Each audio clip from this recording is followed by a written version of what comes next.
diplomacy to turn a long-standing relationship that had become fraught, particularly with a sharp tilt towards China, which involved almost the expulsion of India and everything to do with it.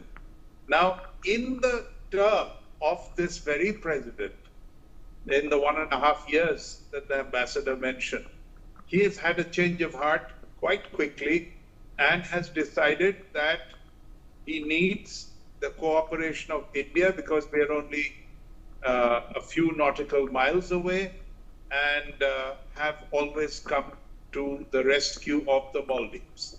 Also, for a necessary balance of power between China and India.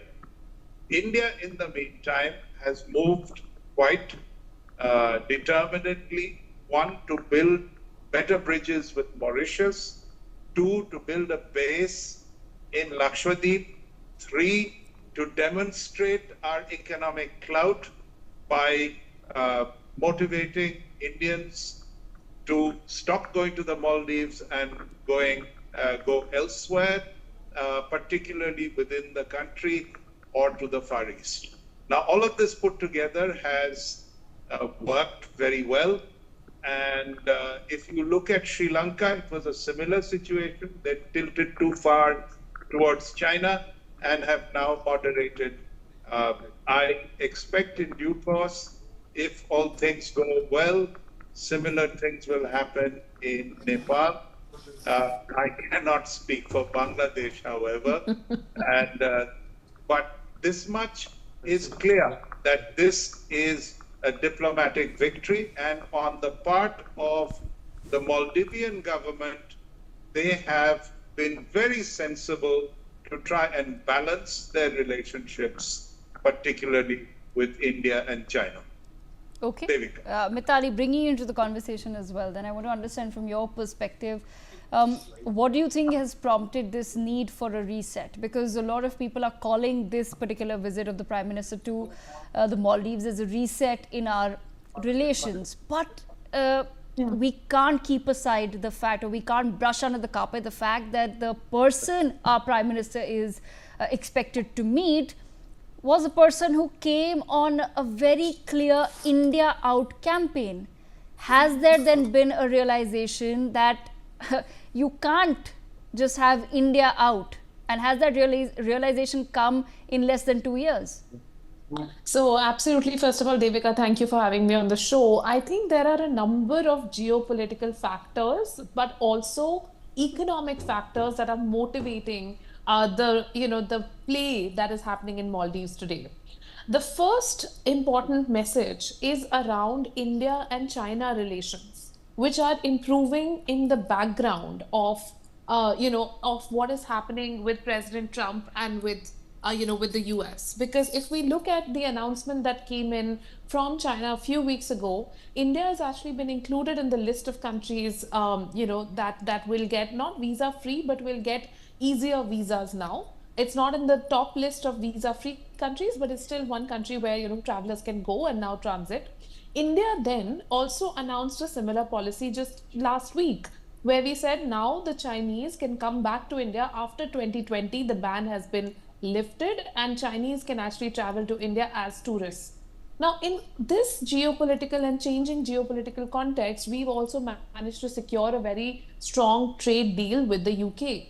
Seeing these developments and seeing the strength of the BRICS economies as a bloc, I believe that a lot of these geopolitical background movements would have prompted Maldives to understand that, look, why are we not engaging with India when China is starting to engage with India? Why are we not engaging with India when the rest of the world is engaging with India? Why have we let that relationship sour?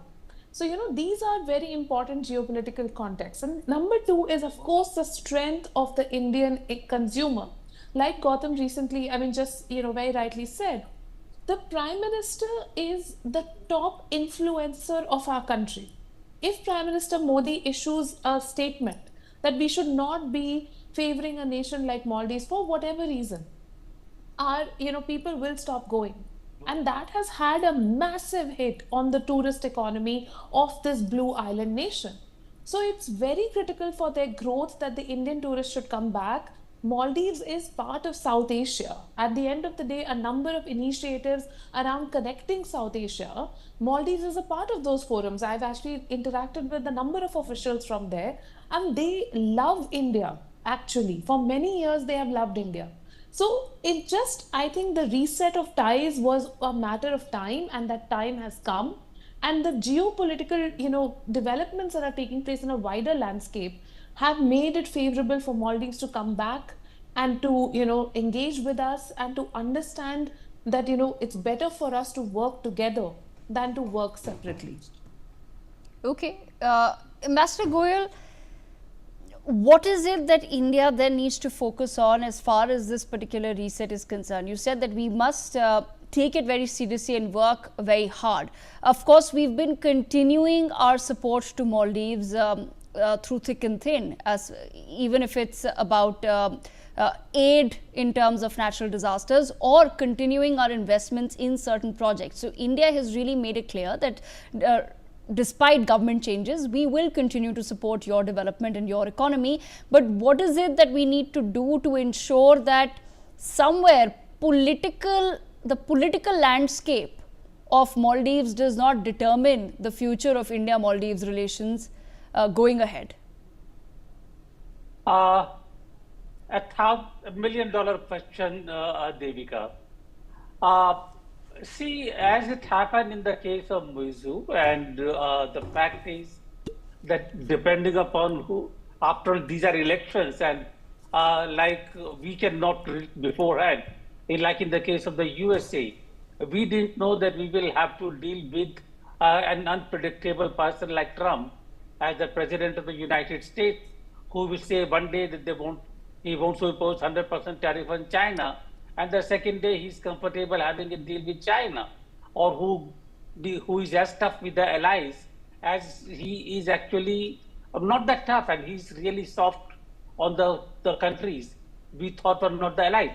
So the point is not that. The point is that there is always a risk in any relationship of things going sour, depending upon who gets elected, who comes in the office, and what the agenda is. The thing is that from our side, we need to make sure that the contours of the relationship and how it benefits both the sides, and how that this relationship is not of a nature of prejudicial nature to anyone is important. For example, like in the case of India, the first issue that came up was, of course, the aircraft. I think there were 2 or 3 aircraft, or 1 aircraft stationed in Maldives, essentially for the disaster relief training and management. Now, the first thing that happened was there were questions raised in Maldives by the Prime Minister, by Muizzu's office, that this aircraft and this team of pilots has to go. It was a difficult situation. There was a reaction in India. But slowly, we made it very clear to them that we have no interest, we have no ulterior motive in keeping those people over there. If you are not happy with the pilots to really operate these aircraft, fine, we will get them out. We'll send the civilian people to maintain this aircraft. But that it is in your interest to have this aircraft, because these are meant for your disaster relief management. And I think slowly the realization did dawn on them that what we are speaking is truth. And ultimately they came around. So we have to have a lot of patience in these cases. Countries do not immediately understand what actually we are talking about. But eventually, slowly, they will. And I think we need to be patient. We need to understand this thing. It has happened in the case of many other countries. Sri Lanka is an example that comes to mind immediately. We had a great deal of difficulties, but now they're beginning to understand that, yes, we are on their side. So patience is most important. And number 2, to not give a hint at any time that we are powerful and therefore you must listen to us. Nobody likes to do it. We don't like to do it. When Trump said that he mediated between India and Pakistan, you know what our reaction was. So nobody likes to do it. And least of all Maldives, which has the capacity to balance between India and China. We must be aware of it and keep the relationship on an even keel. Devika. Okay, Gautam Mukherjee, bringing you back into the conversation then. Somewhere it would be slightly bizarre, a little absurd for Mohammad Mizu to now roll out the red carpet for India's Prime Minister, given the statements he's made in the past. What exactly do you think would the conversation then be as far as the delegation level talks are concerned? Because we were playing out some of those visuals as well, and it was interesting to just see the overall nature of the welcome, of what all has been done for the Prime Minister, Mizu coming himself. There was a hug that was shared between the two leaders, and there is a sense of calmness as far as the body language is concerned. One does not necessarily see any tension in the room, and especially from Mohammad Mizu. We'll try to put out those visuals that I'm talking about of the delegation level talks particularly. It seems as though he is making an effort to somewhere give India the reassurance that it needs at this point in time. So what do you think India could possibly be talking about beyond just trade and economics? I think there will be security pacts, there will be trade and economic pacts, and these are already on the anvil. They may not be signed this very time because they need some detailing and extension. However, India is quite prepared to move on and not worry about what was said and done at election time. If you look at Mizu's behavior, it changed within months. He came here, he sent his foreign minister here, he sent various other people here. They have been, short of apologizing for their behavior, they have done everything possible to try and make it up to India. India is big-hearted about this sort of thing. It's had to be with Sri Lanka as well, and we have moved on. And the geopolitical positioning of the Maldives is very important. It's on the shipping routes. It is important for India to be a strong presence in and around the Maldives to check Chinese ambitions. I believe that whatever mending of fences we are doing with China are for entirely different reasons. They're aimed to some extent at containing American belligerence, especially in the trade area. But at the same time, we are not fooled. We have lived long enough with the Chinese to know that they are quite capable of stabbing us in the back at the first opportunity. The situation is not the same with the Maldives. The Maldives went too far to one side and have come back. We understand that. And we are prepared to move on and strengthen the relationship. The Maldivian opposition has always been strongly with India, even during the time when Mizu's government was misbehaving in a sense. And so we really are not only going to get on with Mizu, but should the opposition come back into power, we will get on with them as well. Devika. Okay, Mitali Nikore, your thoughts on the same. I want to understand from your perspective, what beyond economics and economic policy and investment would or should India be discussing? And I say that because we've just witnessed India sign a historic free trade agreement with the UK, which was many years in the making. And we very clearly saw our Prime Minister sharing the stage with his UK counterpart and talking about some subjects which perhaps we were not expecting him to address. For example, Pakistani terrorism. He, of course, didn't call it Pakistani terrorism, but he spoke about terrorism. He spoke about extremist forces, and he spoke about economic offenders. So that gave some sort of a signal that India today, when it's talking about trade with countries, it's not simply going to be speaking about just economic benefits. We want to be trading with countries that respect us and our sovereignty as a nation. I'm assuming that there will be a similar tone and tenor as far as the Maldives is concerned. Your thoughts on the same, Mithali? So Devika, I agree with you partially. I don't think that, when we are speaking to a country like the UK, with whom we've had a complicated colonial history, I think it is very important for the Prime Minister to always position us as an equal partner of the UK. Because this new trade deal also, we've managed to secure a lot of concessions from the UK because of the power of our economy and the power of our economic growth, and the fact that the UK is going to benefit hugely from accessing the Indian market. Now, when we are talking to a country like Maldives, we don't necessarily need to adopt the same tone. Rather, what we need to sort of say, and which we have been doing, is highlight the soft leadership of India as a leader of the global South. Because in the way that India has voiced the concerns of the global South at various multilateral forums, especially the G20, when India held the presidency of the G20, has not been replicated by Brazil this year, and has not been replicated by China in the time when China, was working on this issue. So I think somewhere emerging economies, especially smaller economies and island economies like Maldives, understand that India is one of the only countries in the world that will take a stand for them at a point when they require it. And very crucially, Maldives is at existential risk, because when we talk about climate change and rising sea levels, a country like Maldives is highly vulnerable. So they will also need support from countries like India in the negotiations on international fora.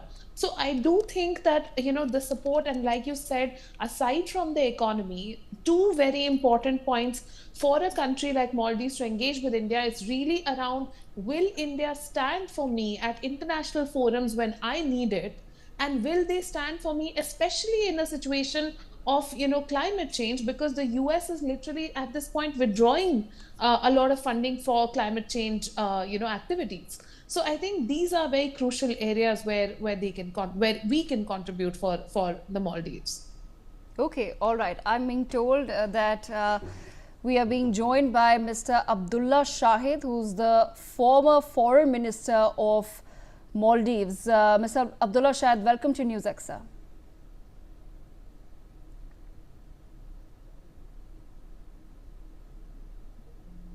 Mr. Shahid, can you hear me? Yes, I can hear you. Yes, welcome to NewsX, sir. Thank you so much for your time.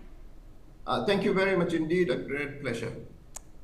Mr. Shahid, given your long and influential career at the heart of Maldivian politics, including your recent tenure as foreign minister and your known advocacy for strong Maldives-India ties, there are a lot of critical questions that I would hope for you to address. I want to begin by asking you a tougher question.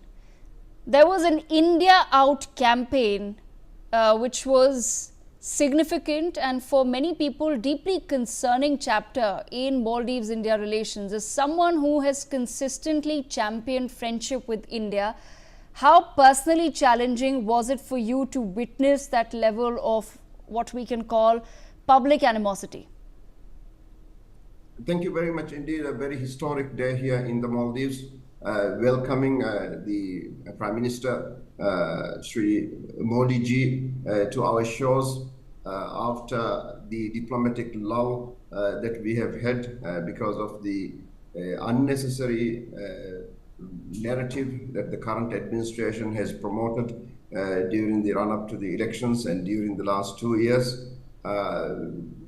It is heartening to see that we are able to hopefully put behind all these hurtful things that have been said behind in the past by the current dispensation here in the Maldives and move forward during the 5 years of our government, the current governing party, the then opposition party created this hateful narrative against our best friend, against our first responder, and against a country and a people who have stood with us through thick and thin.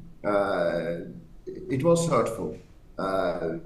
And I kept on reminding the opposition then that, look, we should keep our own domestic issues to ourselves. We should not be using India, our best friend, as a political punching bag for political convenience. Nevertheless, the then opposition current government, including His Excellency President Moizu, did not heed to my pleas.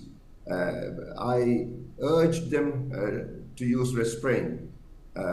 Today we are seeing that when you are in office, when you have to deal with the issues at hand, when you need a friend at your side, India is always there.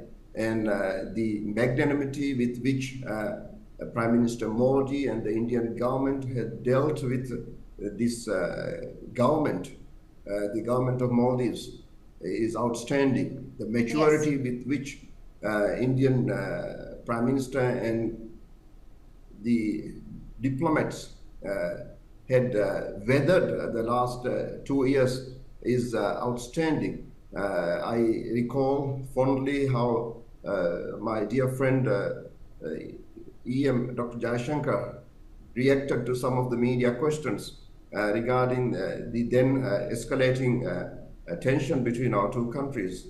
Dr. Jayashankar said that there are two things that you can't change in reality. One is history. The history that is behind us between the excellent relationship between our two countries, it will not be changed. It cannot be changed, and it will only flourish. Then the other thing that you can't change are your neighbors. We are here to stay as neighbors, and we will have to learn to live. And today we are seeing, we are witnessing in Male, in Maldives, we are witnessing the reality of that, the gravity of that.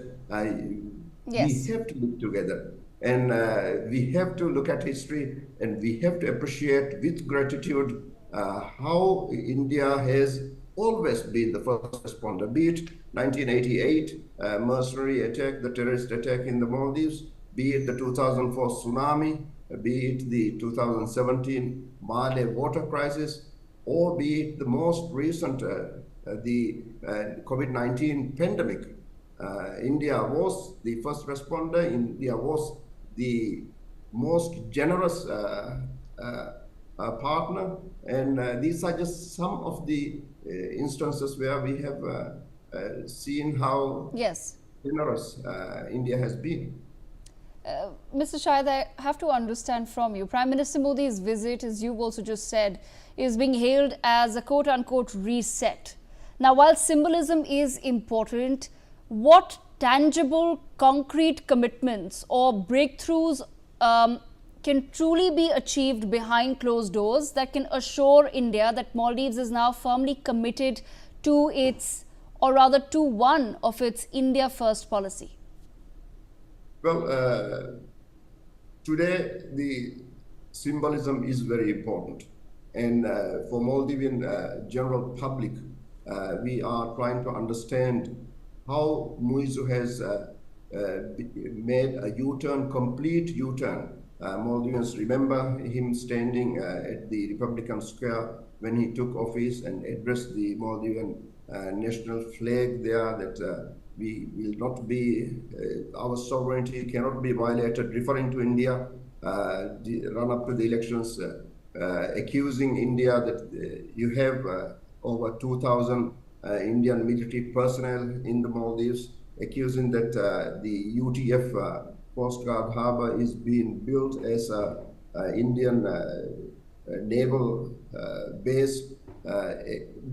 All these, and after taking office, returning from the state visit to China, coming back to Maldives and referring to India, saying that we may be small, but you can't bully us.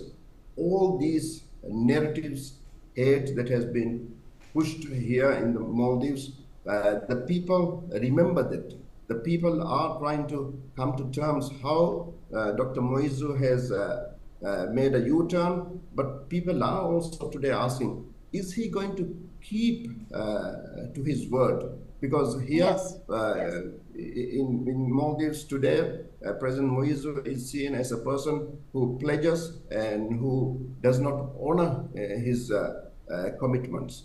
But deep inside my heart, I really hope that President Moizu is not taking all of us on a ride, that he will honor his commitments, that he is not only putting this for a show, but that he believes in the fundamentals of the relationship that exists between the peoples of our two great countries.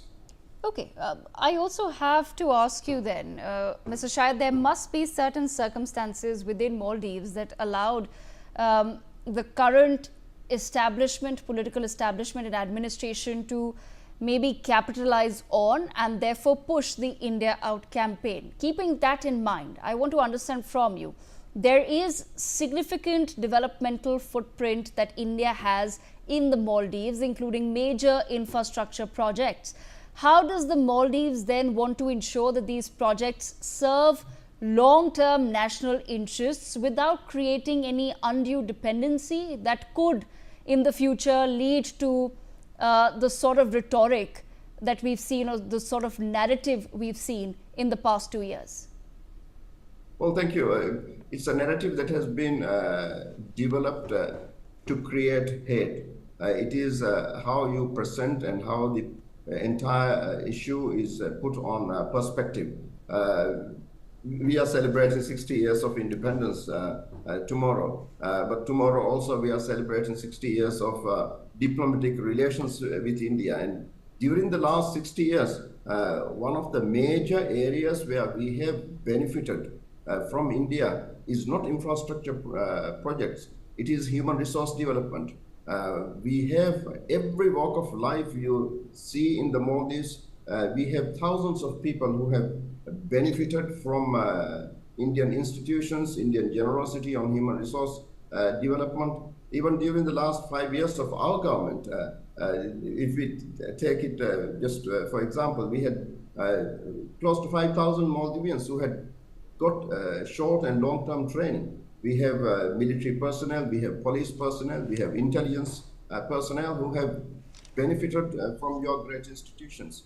We have doctors, nurses, teachers, just name it, we have benefited. So yes, there are great infrastructure projects ongoing, but the backbone of the development assistance for the Maldives from India, and one that has not been celebrated enough, not talked enough, is the human resource development. When we look at the infrastructure projects today, two of them are going to be inaugurated, two projects that were begun during our time in office. The Ministry of Defense building, just next to the President's Secretariat. We are also going to witness the inauguration of the Hanimadu International Airport, which is our international airport. Yes. Has been built in the north, which would connect the all South Indian major cities to Male within 1 hour. The ongoing Greater Male Connectivity Project, which was started during our time in office, with great assistance and generosity of the Indian government, 65% of the work is already done. It is the largest infra project that has ever been undertaken in the Maldives. We have the Abdu Airport project, we have the over 60 islands. We have the water and sanitation projects ongoing, and majority of them already completed. So there are multidimensional development projects that are undergoing. And if we want to accuse a good partner, a generous partner for assisting us, then yes, the current dispensation here in the Maldives and President Muizu did succeed in making that narrative a success. But Mr. Shahid, talking about resets, there are concerns regarding the Maldives' substantial debt to China. How do you view this debt and the possibility of critical national assets becoming collateral damage, as we've seen in the case of, say, Sri Lanka? Yes, our debt situation is serious. We need to cut down on unnecessary political expenditures and focus on development work. I met the former Sri Lankan finance minister and foreign minister during the unfortunate incidents in Sri Lanka, and he told me that he said, "Minister, do you understand what is going on in Sri Lanka?" I said, "Tell me." He said, "If you are given a credit card and you go shopping, one day the bank will come asking for the money," and that is what is happening. And our government here in the Maldives will also have to understand that we are going shopping around with a credit card, and that there will be a point in time when the bank will come and knock on your door.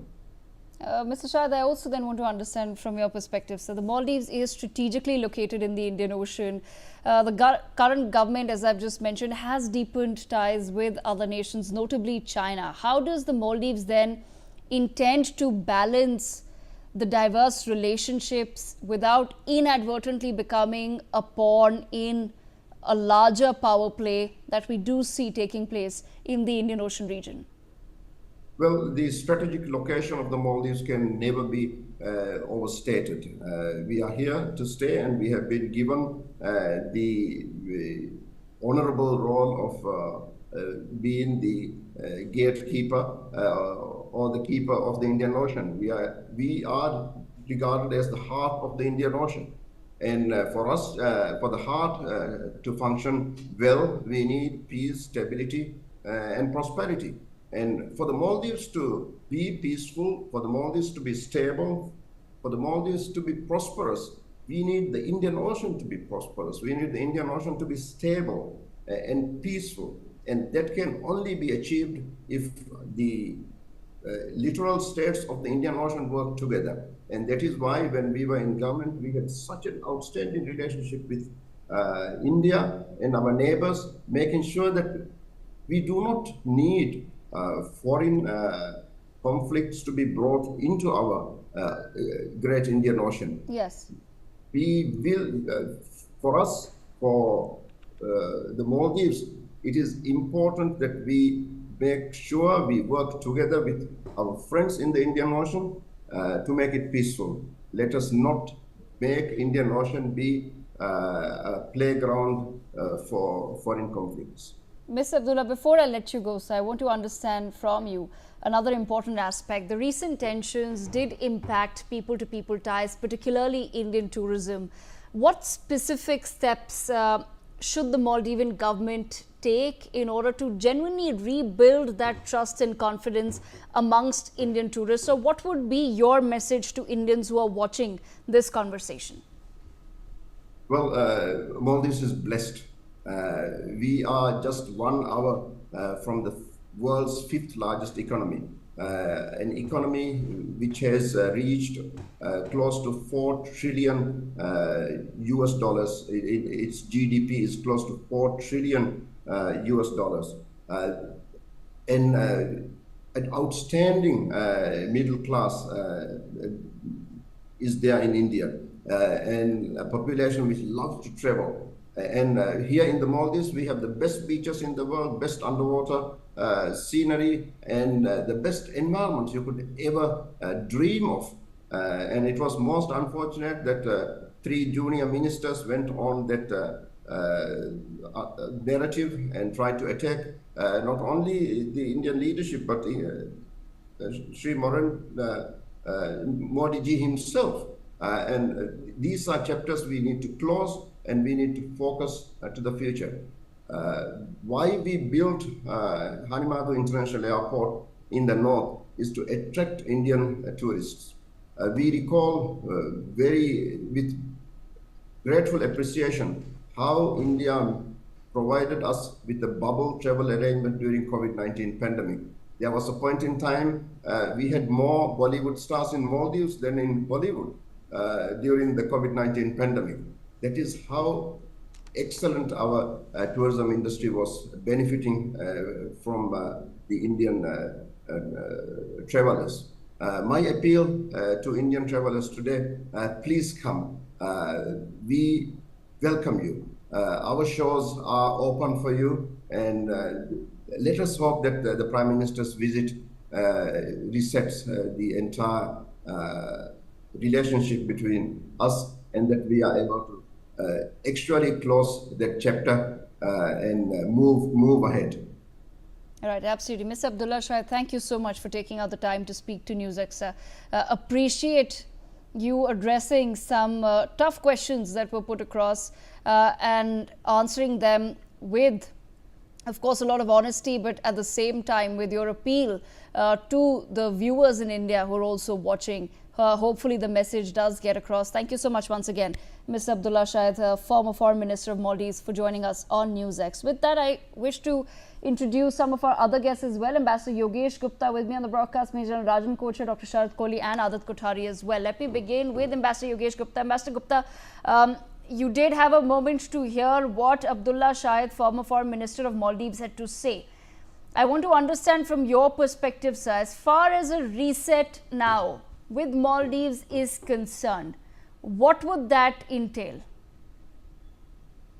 Well, I think, you have made a very good beginning by having a former foreign minister come in and introduce, the main features of how the relationship has changed between India and Maldives over the last year.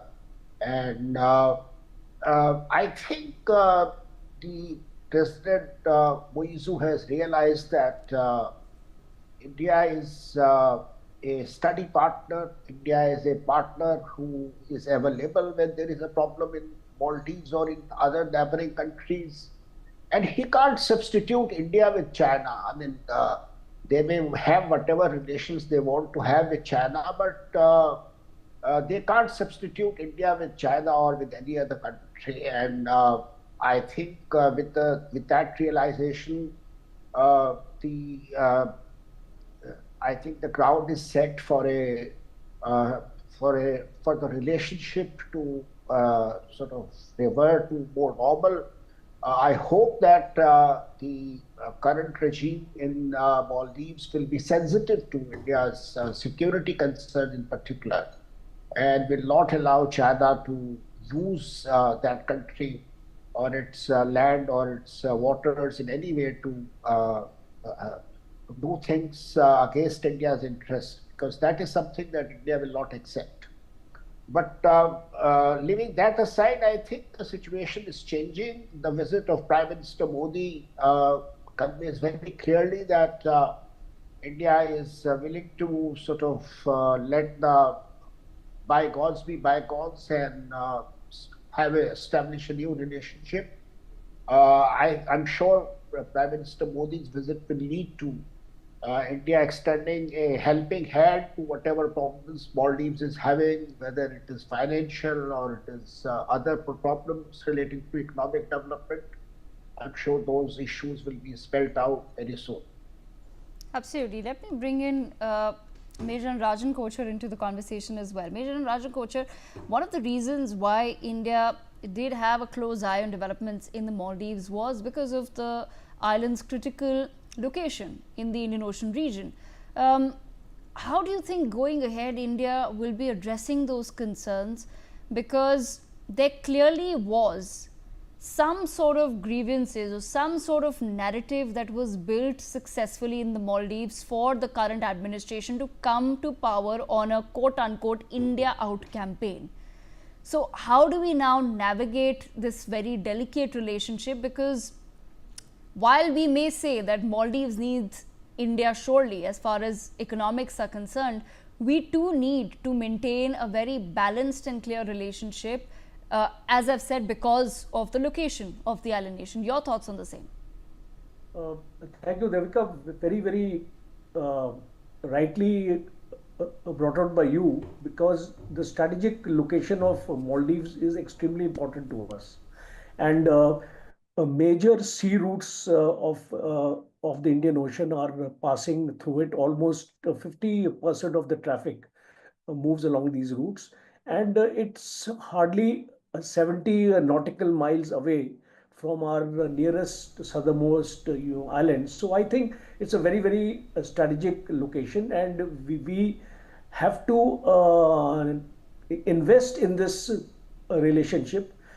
There was a short period of turmoil. I think that period is over now, Devika. I feel we are now moving ahead of this thing, and with the Prime Minister Modi visit after Moizu actually visited us in October last year, there was a comprehensive building of trust and understanding, a comprehensive economic and maritime security partnership also came about. So what we are looking at with Maldives is a mutual respect and mutual national interest. You see, Maldives also needs India as much as India needs Maldives, and when this is a two-way traffic, and when it is a win-win situation for both the countries, I think the relations will go forward. And why I'm saying is because drug trafficking is a major concern as far as terrorism is concerned, and I think this issue both the countries can move together. Naval collaboration, you see, it was reported in the papers, almost 70 of our naval personnel who were manning their maritime assets as well as their radars and all were told to go, but now that is being reopened because Maldives needs India. It is especially very, very critical for the disaster management, because these islands, if you're aware, a tsunami-like thing can always happen, and we'll always be the first responder. We are just 1 hour away from Maldives. So that is why if you balance China and India, and why Maldives is more interested to have a stronger relationship with India, it's because of these very reasons. Because of this strategic location India has very close to the Maldives, and we have bailed them out from their sovereign debt. We have now $450 million projects which are already going on in Maldives, and this time Prime Minister Modi will be signing a number of MOUs on infrastructure development. And especially one important point here is they have a large number of islands, but there is no connectivity. Because Maldives is economy is basically based on tourism and those people who come from outside. So once these islands are connected by the greater Malay connectivity project on which actually India is working, and I'm given to understand by late 2026 this project is going to be completed. So these are the very much issues. We have actually given them a credit facility from our State Bank of India, and also the Rupee UPI transaction is going to be finalized during this visit of the His Excellency Shri Narendra Modi, Prime Minister of the moving into the press conference. Members of delegations, members of the media, ladies and gentlemen, good evening to you all. It is a great pleasure to welcome Prime Minister Modi and his delegation Prime Minister's visit coincides with two cherished occasions. Tomorrow, His Excellency will join me in the 60th Independence Day celebrations of the Maldives. Today, we have jointly released a commemorative stamp to mark the 60th anniversary of establishment of formal diplomatic relations between the Maldives and India. This afternoon, Prime Minister Modi and I had extensive discussions. We reflected on the successes of our shared development journey, and we charted a clear path for future cooperation. Expanding our cooperation, Prime Minister Modi and I had the honor of witnessing the exchange of 4 MOUs and 3 agreements on several key areas. Among these include a line of credit agreement of $565 million. This LOC will be utilized for priority projects of my government across key sectors including defense, sports, healthcare, education, and housing. I'm also pleased to announce the initiation of negotiations for a free trade agreement between India and the Maldives. This landmark initiative marks a significant step forward in strengthening our economic partnership. We appreciate the pivotal role played by India in supporting the Maldives to manage economic and liquidity challenges through $400 million currency swap facility and interest-free 1-year rollover of the Treasury bill in May 2025.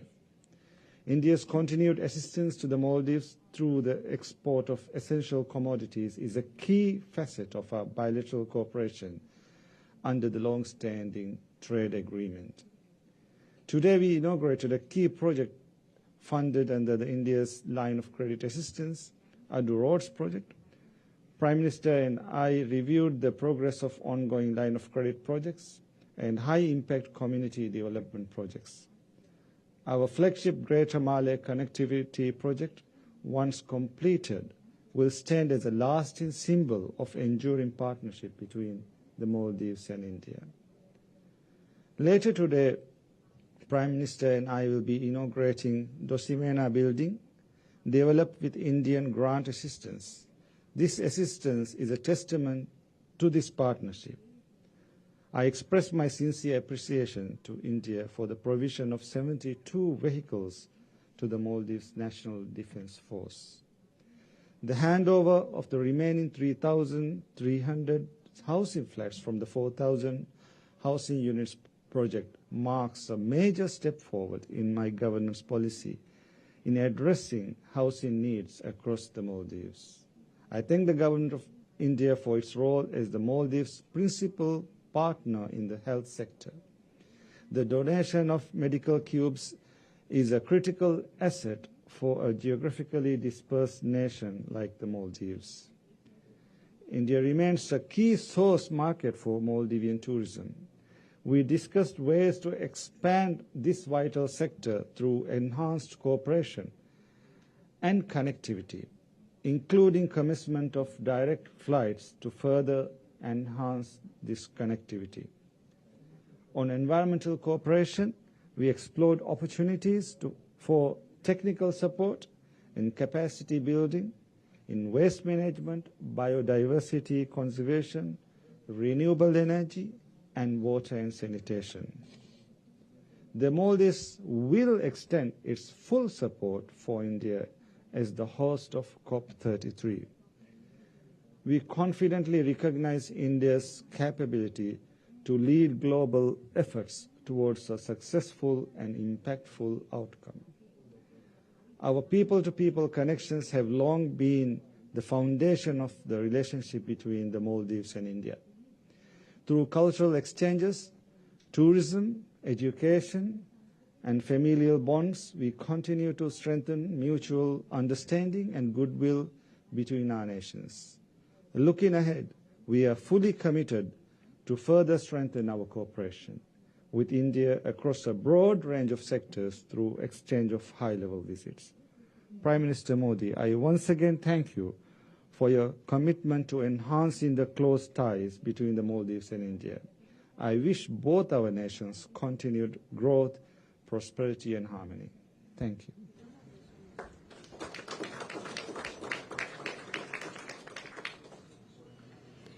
Thank you, Excellency. May I now invite Prime Minister Narendra Modi to deliver his remarks. Your Excellency, राष्ट्रपति जी, दोनों देशों के delegates, media के साथियों, नमस्कार। सबसे पहले सभी भारतवासियों की ओर से मैं राष्ट्रपति जी और मालदीव के लोगों को स्वतंत्रता के 60 वर्षों की ऐतिहासिक वर्षगांठ पर हार्दिक शुभकामनाएं देता हूं। इस ऐतिहासिक अवसर पर गेस्ट ऑफ ऑनर के रूप में आमंत्रित करने के लिए मैं राष्ट्रपति जी का हृदय से आभार व्यक्त करता हूं।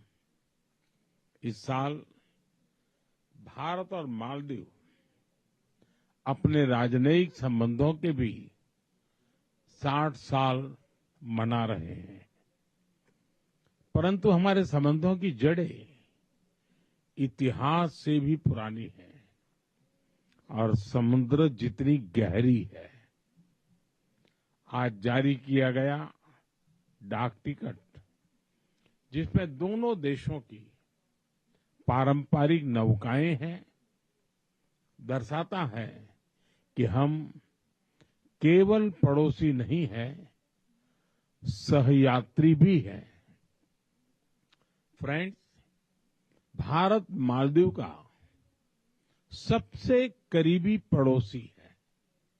मालदीव भारत की नेबरहुड फर्स्ट पॉलिसी और महासागर विजन दोनों में एक अहम स्थान रखता है। भारत को मालदीव का सबसे भरोसेमंद मित्र होने पर भी गर्व है। आपदा हो या महामारी, भारत हमेशा फर्स्ट रिस्पॉन्डर बनकर साथ खड़ा रहा है। एसेंशियल कमोडिटीज उपलब्ध कराने की बात हो या कोविड के बाद अर्थव्यवस्था को संभालना, भारत ने हमेशा साथ मिलकर काम किया है। For us it is always friendship first. Friend, पिछले साल अक्टूबर में राष्ट्रपति जी की भारत यात्रा के दौरान हमने व्यापक आर्थिक और समुद्री सुरक्षा साझेदारी का विजन साझा किया था। अब यह रियलिटी बन रहा है और उसी का परिणाम है कि हमारे संबंध नई ऊंचाइयों को छू रहे हैं। कई सारी परियोजनाओं का लोकार्पण संभव हुआ है। भारत के सहयोग से बनाए गए 4000 सोशल हाउसिंग यूनिट्स अब मालदीव में कई परिवारों के लिए नई शुरुआत बनेंगे, नया आशियाना होंगे। Greater Male connectivity project, Addu road development project और रीडेवलप किए जा रहे हनी माधु अंतर्राष्ट्रीय हवाई अड्डे से ये पूरा क्षेत्र एक महत्वपूर्ण ट्रांजिट और आर्थिक केंद्र बनकर उभरेगा। जल्द ही फेरी सिस्टम की शुरुआत से अलग अलग आइलैंड्स के बीच आवागमन और आसान होगा। उसके बाद आइलैंड्स के बीच दूरी जीपीएस से नहीं, सिर्फ फेरी टाइम से मापी जाएगी। हमारी डेवलपमेंट पार्टनरशिप को नई उड़ान देने के लिए हमने मालदीव के लिए $565 मिलियन यानी लगभग 5,000 करोड़ रुपए की लाइन ऑफ क्रेडिट देने का निर्णय लिया है। यह मालदीव के लोगों की प्राथमिकताओं के अनुरूप यहां के इंफ्रास्ट्रक्चर से के विकास से जुड़ी परियोजनाओं के लिए इस्तेमाल ली जाएगी। फ्रेंड्स, हमारी आर्थिक साझेदारी को गति देने के लिए हमने कई कदम उठाए हैं। आपसी निवेश को गति देने के लिए हम शीघ्र ही बायलैटरल इन्वेस्टमेंट ट्रीटी फाइनलाइज करने की दिशा में काम करेंगे। फ्री ट्रेड एग्रीमेंट पर भी बातचीत शुरू हो गई है। अब हमारा लक्ष्य है from paper work to prosperity. Local currency settlement system से रुपये और रुपया में सीधे व्यापार कर सकेंगे। जिस रफ्तार से यूपीआई को मालदीव में बढ़ावा मिल रहा है, इससे टूरिज्म और रिटेल दोनों को ताकत मिलेगी। फ्रेंड्स, रक्षा और सुरक्षा क्षेत्र में आपसी सहयोग आपसी विश्वास का परिचायक है। रक्षा मंत्रालय की बिल्डिंग, जिसका आज उद्घाटन किया जा रहा है, यह ट्रस्ट की कंक्रीट इमारत है। हमारी मजबूत साझेदारी का प्रतीक है। हमारी साझेदारी अब वेदर साइंस में भी होगी। मौसम चाहे जैसा हो, our friendship will always remain bright and clear. Maldives की रक्षा क्षमताओं के विकास में भारत निरंतर सहयोग देता रहेगा। हिंद महासागर क्षेत्र में शांति, स्थिरता और समृद्धि हमारा साझा लक्ष्य है। कोलंबो सिक्योरिटी कॉन्क्लेव में साथ मिलकर हम रीजनल मैरीटाइम सिक्योरिटी को मजबूत बनाएंगे। क्लाइमेट चेंज हम दोनों के लिए बड़ी चुनौती है। हमने तय किया है कि रिन्यूएबल एनर्जी को बढ़ावा देंगे। इस क्षेत्र में भारत अपना अनुभव मालदीव के साथ साझा करेगा। एक्सेलेंसी, एक बार फिर इस ऐतिहासिक अवसर पर मैं आपको और मालदीव के नागरिकों को बहुत बहुत बधाई देता हूं और गर्मजोशी भरे स्वागत के लिए आप सभी का धन्यवाद करता हूं। मैं आपको पुनः आश्वस्त करता हूं कि मालदीव के विकास और समृद्धि के लिए भारत हर कदम पर साथ रहेगा। बहुत बहुत धन्यवाद।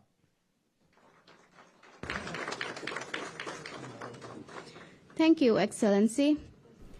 Thank you, distinguished delegates, ladies and gentlemen of the press. This concludes the press engagements for today. With that, we slip into a very short break.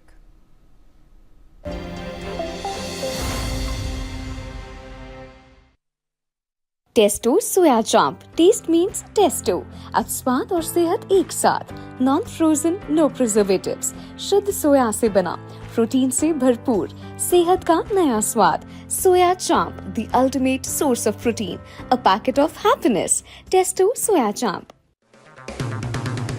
अगर आप बनना चाहते हैं एंकर या फिर आप में है जुनून एक तेज तर्रार न्यूज रिपोर्टर बनने का, तो आप ज्वाइन करें ITV और इंडिया NewsX का media school. ITV next media international school का कोर्स आपको मौका देता है देश के दिग्गज एंकर्स के साथ काम करने का। ITV next media international school में आप बेहद नजदीकी से देख पाएंगे किस तरह से ITV नेटवर्क के दिग्गज पत्रकारों की टीम दिन रात खबरों पर काम करती है। इस कोर्स के दौरान आप सीखेंगे एंकरिंग की एक एक बारीकी उन एंकर्स के साथ जो देश को रखते हैं हर खबर से बाखबर।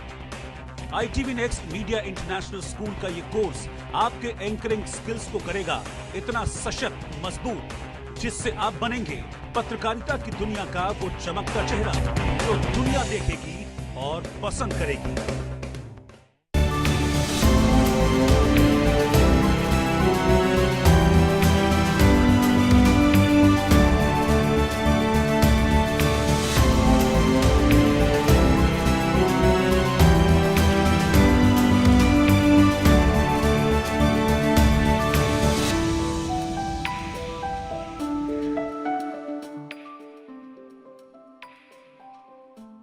Testo soya chaap, taste means Tasto. अब स्वाद और सेहत एक साथ, नॉन फ्रोजन, नो प्रिजर्वेटिव्स, शुद्ध सोया से बना, प्रोटीन से भरपूर, सेहत का नया स्वाद। Soya chaap, the ultimate source of protein, a packet of happiness. Tasto soya chaap. अगर आप बनना चाहते हैं एंकर या फिर आप में है जुनून एक तेज तर्रार न्यूज रिपोर्टर बनने का, तो आप ज्वाइन करें ITV और इंडिया NewsX का media school.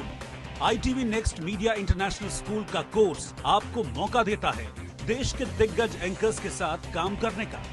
ITV next media international school में आप बेहद नजदीकी से देख पाएंगे किस तरह से ITV नेटवर्क के दिग्गज पत्रकारों की टीम दिन रात खबरों पर काम करती है। इस कोर्स के दौरान आप सीखेंगे एंकरिंग की एक एक बारीकी उन एंकर्स के साथ जो देश को रखते हैं हर खबर से बाखबर। ITV next media international school का ये कोर्स आपके एंकरिंग स्किल्स को करेगा इतना सशक्त, मजबूत, जिससे आप बनेंगे पत्रकारिता की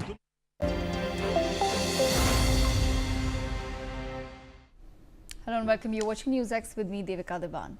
A significant diplomatic incident has unfolded in Beijing, China, where Pakistan's Field Marshal General Asim Munir has, as per reports, received a stern rebuke from Chinese Foreign Minister Wang. Yes, the unprecedented quote-unquote dressing down was a direct expression of China's growing frustration over Pakistan's inability to ensure the safety of Chinese nationals working on the ambitious China-Pakistan Economic Corridor, also known as CPEC. This public reprimand underscores Beijing's impatience, especially after repeated assurances from Islamabad regarding security. What's happened is, over the years, Chinese citizens in Pakistan, particularly those involved in CPEC, have been frequent targets of attacks. Groups like the Baloch Liberation Army have claimed responsibility for numerous deadly assaults. Notable incidents include a 2021 suicide bombing that killed 9 Chinese engineers.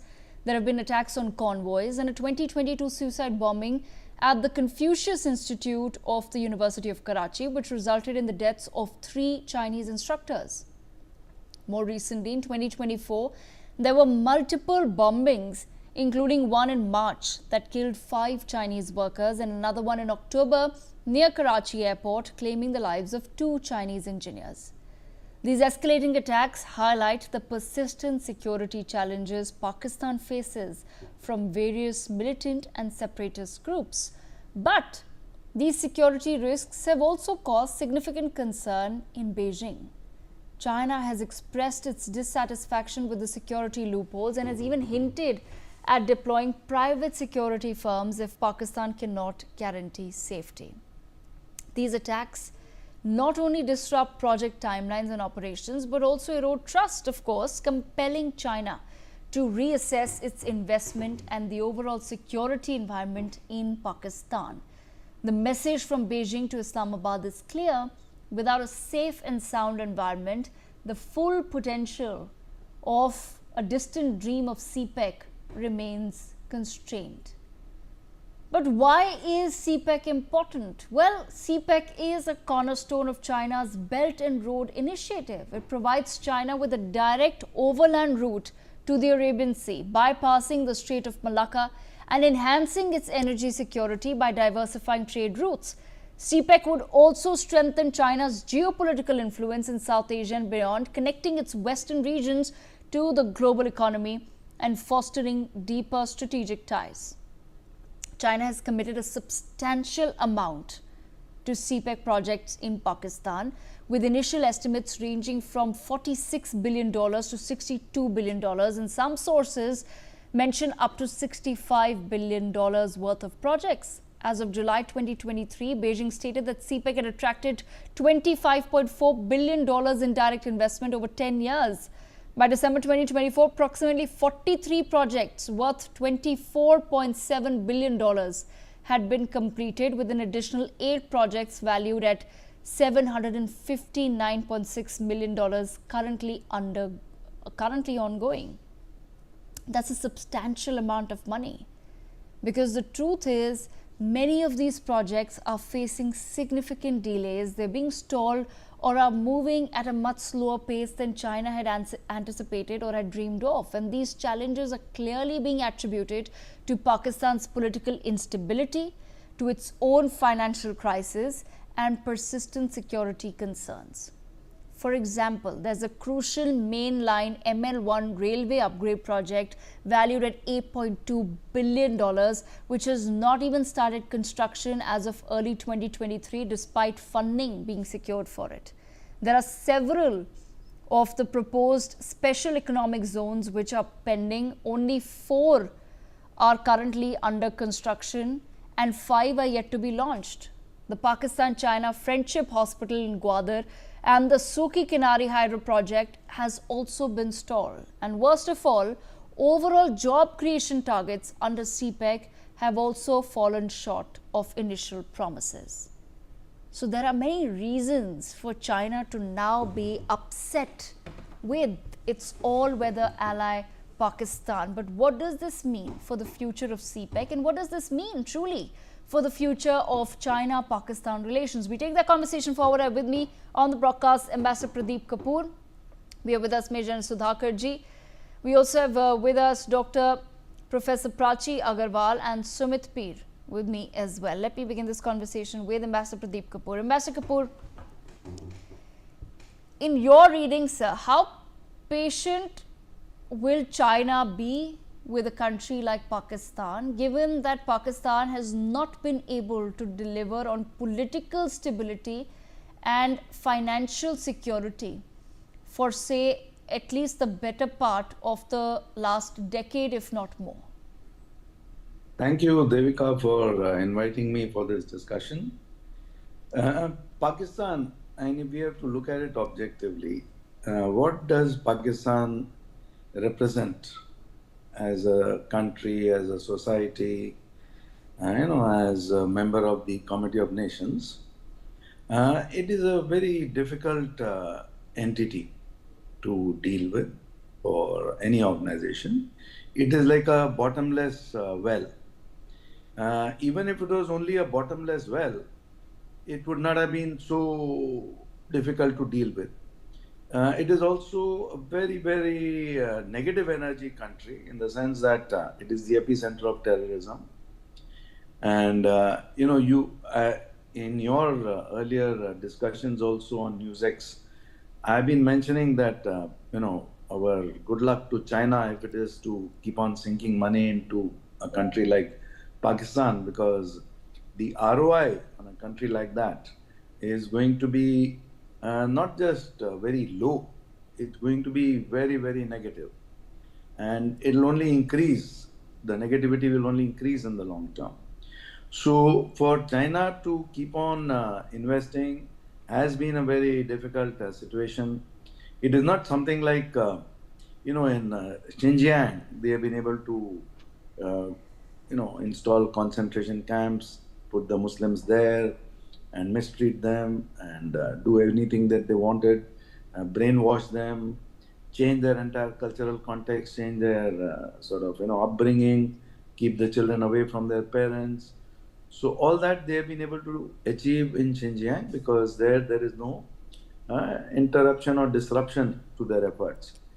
But here it's a different country, even though they are all weather friends.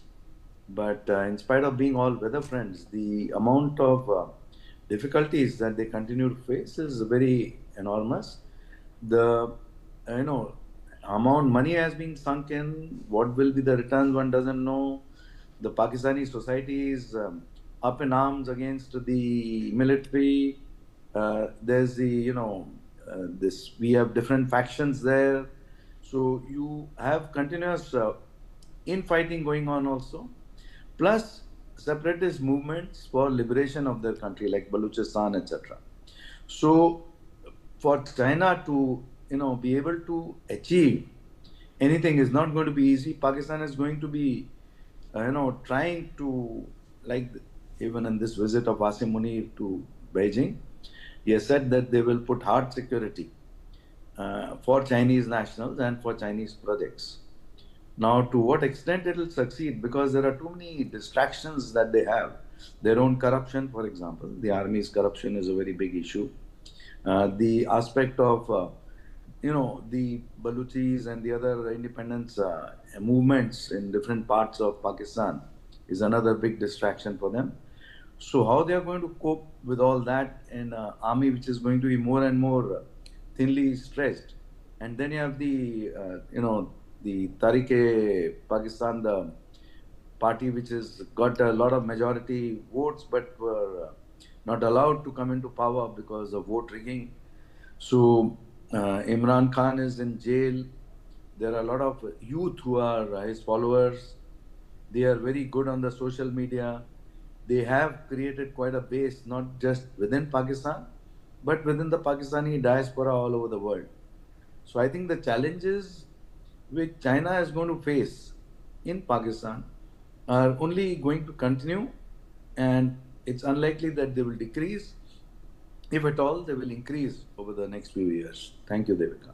Okay, on that note, let me bring in Major Sudhakarji into the conversation. Major Sudhakarji, I want to understand from your perspective, sir. China is known for patience. It has a very different methodology when it comes to dealing with other countries. For example, the American deep state has been accused of or has been known to go in for, say, regime changes in countries. It undertakes that sort of an exercise. But China, we've seen in the past, has been more closely linked with simply throwing in money at whoever's in power at that point in time and establishing its own relations and getting what it needs from a particular country. Keeping that sort of a logic in mind, we know that China is known, like I said, for patience. I want to understand from your perspective, if China is unlikely to at any point abandon CPEC altogether, what becomes the next course of action in Pakistan for an Asim Munir to really give that reassurance to China that, listen, hang on for a bit and we will get our act together? Devika, good evening. Thank you for getting me to your show. Excellent question you have raised, and compliments to my previous co-panelist, distinguished ambassador, sir. As I look at things, CPEC is here to remain, will stay. CPEC is not going to get away or disappear from the canvas of as a flagship project of China. It will go through sine and cos theta, ups and downs, but it will stay because it's a lifeline as far as China is concerned. CPEC has not been planned now. CPEC was conceived way back when the PRC was raised, 1949, by Mao Zedong. He was a visionary. At that point in time, he had decided there are two landlocked provinces in China around 51 or 1951. And these two landlocked provinces, one was Xinjiang, which earlier used to be called as East Turkmenistan. The other one was Sichuan or Yunnan province. These two landlocked countries have to have some connectivity with the warm water access, one with the Bay of Bengal to the east and another to the Arabian Sea. So why am I saying is that China, whether in 20th century or 21st century, after having become the outsourced manufacturing hub, its economy has been the central point of its growth story. And gone are the days when it is to grow at a rate of double-digit percentage of GDP. Now it has gone down. They claim it to be 5%, but actually it's around 2%, less than 2%. But for economy to be maintained with the double-digit or even 5% or more, it has to have energy security. 83% of its energy security comes through the sea lanes of communication, partly from the Persian Gulf and partly from other parts of the world. And it passes through the Indian Ocean region through Malacca Strait. So this distance between Persian Gulf to the eastern flank is around 14 days by any shipping vessel. Up to Malacca Strait takes around 6 to 7 days, and from Malacca Strait to East China Sea or South China Sea another 7 days. But if the weather goes bad and the water is turbulent, it can go anything up to 21 days. So instead of 21 days or 14 days of time, if they have the CPEC with hydraulic mechanism the oil and gas can be pumped from Gwadar right up to Kashgar in just about 48 to 96 hours. It will be less than that, but 96. And the cost, let me tell you, if the barrel of the fossil fuel transporting through this length of 5,750 plus another 6,000, 14 days journey, a voyage through the sea, cost them anything between, earlier it used to cost $2 per day per barrel. Now it has gone up to, I am told, $5 or $7. It is around that figure. Exact figure is not known to be. But when it goes through CPEC, the cost of fossil fuel getting pumped through hydraulic pressure comes down drastically, almost in the ratio of 1:10. Third point that I wish to highlight is that CPEC is CPEC. China is not sitting idle. It is trying to diversify the alignment of CPEC. If it becomes unsuccessful, it's already exploring carrying out survey. The alignment, I am told through very reliable sources, the Wakhan corridor survey has been done. Through Wakhan corridor up to Kabul and Aini, they have a copper mine, the contract of which was signed in 2008 with Taliban itself. They will connect with the Aini copper mine, and from there on, this particular flagship project is likely to diversify towards Turkmenistan, which has got the fourth largest natural gas. So China is aiming at that, how to harness that gas from Turkmenistan at a cheaper rate. Also, from Peshawar, the CPEC is likely to connect with Kabul and have another access from that is Khujra Pass, passing through Karakoram Highway, then going towards Peshawar and then Kabul. It's likely to connect in that manner. Plus, China has invested around around $400 billion or more than that on ground. The latest figure I have is around $28-30 billion have been implemented on the ground in Iran. In foreseeable future, more money is going to be pumped in. So having said all this, coming back to the question, very short, that again, I am through your channel, I'm going to show this book, No Exit from Pakistan, Daniel Marke. Come what may, no matter how tormenting the relationship between USA and Pakistan may turn out to be in future or now, America at no stage can leave Pakistan. It will continue to have its presence. Number two, there is going to be a strategic rivalry between USA and China. It will intensify further. There is a dominance. It is a game of dominance. The big power competition is taking place here in Pakistan. Number three, being geostrategically important, no country would like to leave Pakistan, and more so, China's lifeline is going to be invested. It is already invested. So out of 62 billion, your figure says around 46, my figure says around 52 billion dollars have been implemented.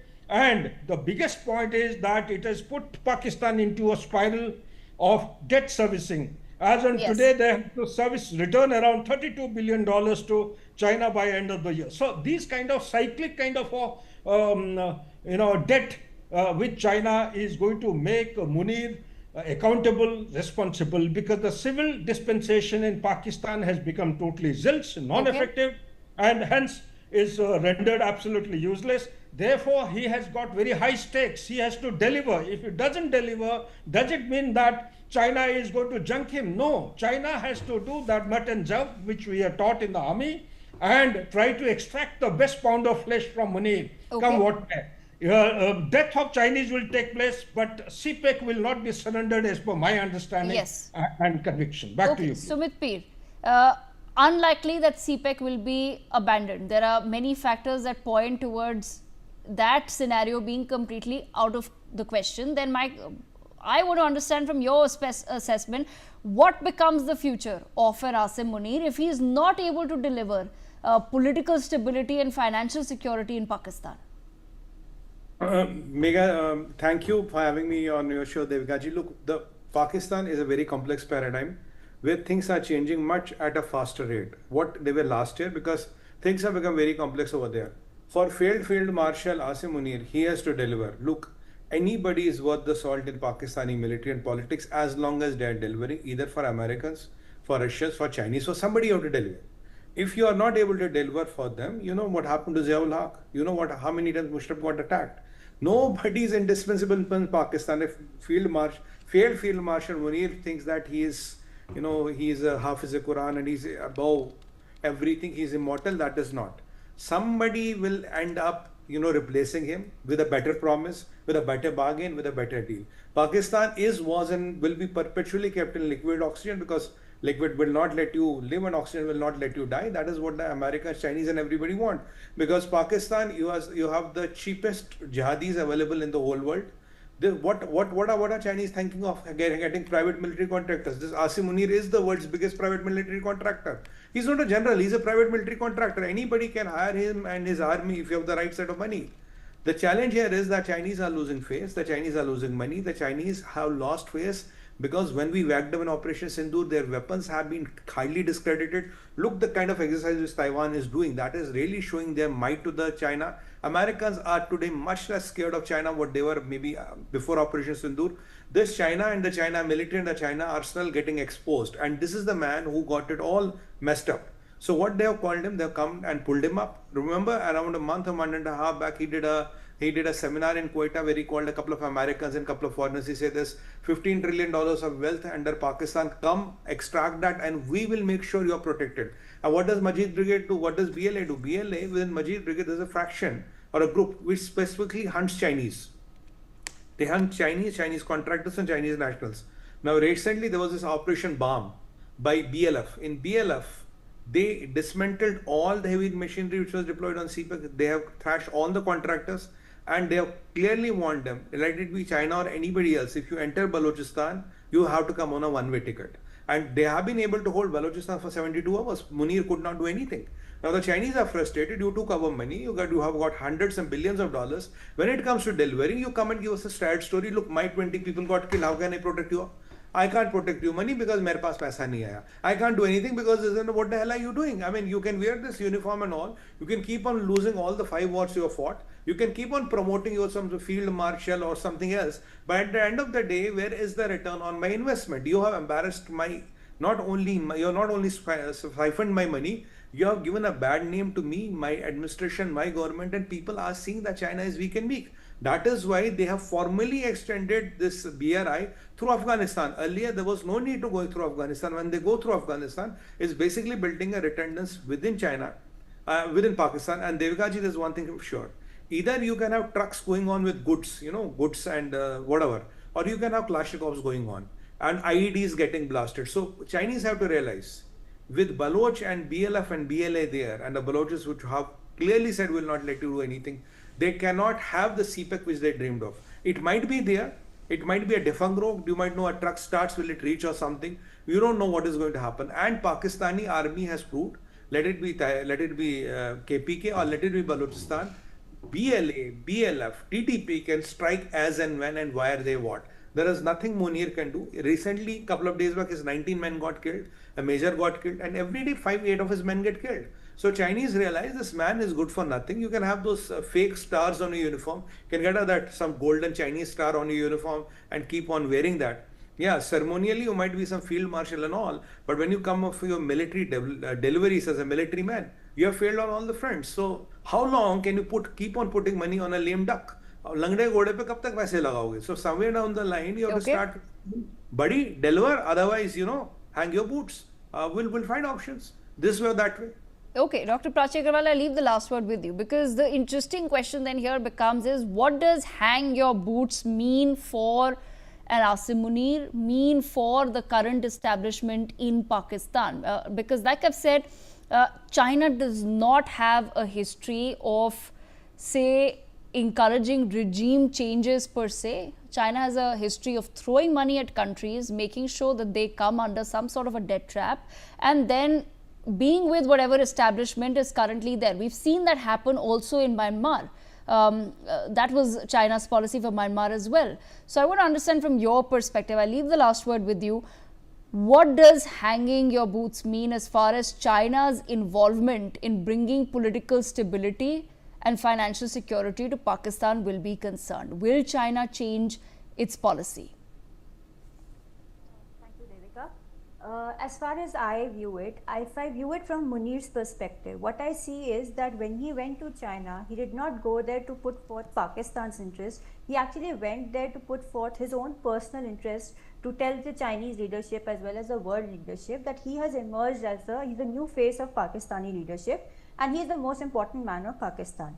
Now, when he met there, he did not just meet Wang Yi, he also met the Vice President of China, Han Chang, he also met the General Chang Yoxia, and all of them had reiterated one thing, that we abide by Xi Jinping thought, something which he had mentioned earlier, that he adherence to Global Development Initiative, Global Security Initiative, and Global Civilization Initiative, which means Munir is expected to adhere to that and behave as a vassal state whose primary job is to protect Chinese interests over and above Pakistani interests or Pakistani people's interests. So this constant reiteration, whether you read CGTN, whether you read Xinhua, whether you read any China military source or anything, they're all pointing out shared future and shared interest, which also means that China is willing to get itself involved with the Baloch insurgency if it comes to protecting their national interests, because as everyone has mentioned out here, rightly so, that a lot of money has been invested and Munir has shown himself to be much of a good for nothing person. So to prove his worth, and especially when he has just met Donald Trump, to whom he has also pledged a commercial control of Balochistan minerals and all, so he has to kind of maintain a balance between America and as well as China. And just like America could not just do away with Pakistan despite knowing that Laden was found there and they were actually funding terrorists, this is also there that China can also not do away with it, because they have really jumped up the wagon and shouted from rooftops that we are all weather friends and we are ironclad partners and everything. So I think for now it's more of a face saving for China, as well as they need to make Munir pull up their socks, actually, instead of hanging up their boots, to pull up its socks and actually start working for Chinese interests, for which he has actually been placed there in the position that he is in Pakistan. Thank you. Right, absolutely. On that note, I've completely run out of time, but I thank all of our guests for joining us to take this conversation forward. We slip into a very short break.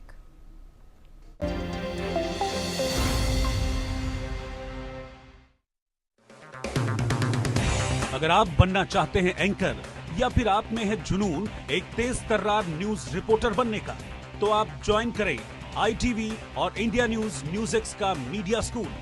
ITV next media international school का course आपको मौका देता है देश के दिग्गज anchors के साथ काम करने का। ITV next media international school में आप बेहद नजदीकी से देख पाएंगे किस तरह से ITV नेटवर्क के दिग्गज पत्रकारों की टीम दिन रात खबरों पर काम करती है। इस कोर्स के दौरान आप सीखेंगे एंकरिंग की एक एक बारीकी उन एंकर्स के साथ जो देश को रखते हैं हर खबर से बाखबर। ITV next media international school का ये कोर्स आपके एंकरिंग स्किल्स को करेगा इतना सशक्त, मजबूत, जिससे आप बनेंगे पत्रकारिता की दुनिया का वो चमकता चेहरा जो दुनिया देखेगी और पसंद करेगी। The first glimpse of the Air India crash report, its full 15 pages have just been released. Let me take an opportunity to go through what the details are. Literally 2 or 3 seconds after the takeoff, after the clearing of the runway, the flight control switches turned off within 1 second of each other. Both engines.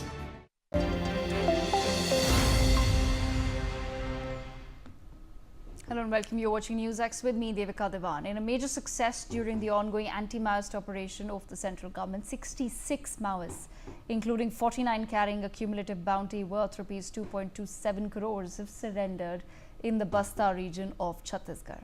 The Maoists, including senior operatives and women, have surrendered across the 5 districts of Bijapur, Dantewada, Narayanpur, Kanker and Sukma. Many of them were reportedly involved in high-profile attacks, extortion networks, ambushes against security personnel and arms training camps. 25 Maoist cadres surrendered in Bijapur, and according to reports, 23 out of them had a bounty of 1.15 crores. 15 Maoists also surrendered in Dantewada with a cumulative bounty of 17 lakhs and 13 in Kanker with a total bounty of 62 lakhs, 8 in Narayanpur with a bounty of 33 lakhs and 5 Maoists in Sukma. Among the entire group of Maoists who have surrendered, 27 are women. The Maoists laid down their weapons before the Central Reserve Police Force, the Border Security Force, the IDPP, and police personnel. Speaking of the Maoists who surrendered, however, in Kanker, one of them was a Maoist company commander who handled tactical operations and logistics in the North Bastar zone. The rest were involved in extortion from villages and attacks on road opening parties. Following their surrender, the Maoist cadres will be provided a financial assistance of Rs 50,000 each and will be rehabilitated under the state's surrender and reintegration policy. But what does this truly mean for Mission Sankalp, launched by the Indian government with a promise that India will be Naxalism free by March 2026? I take that conversation forward. With me on the broadcast, Major General Dhruv Kutoch. We also have with us Mr. D.M. Avasthi, former DGP of Chhattisgarh, and R.V.S. Mani, former Under Secretary of the MHA. Let me begin with, if I may, Mr. Avasthi. Mr. Avasthi, I want to understand from your perspective, sir, what would it have taken for us to be here today discussing the fact that 66 Maoists have in a single day given up their arms and have decided to reintegrate with society?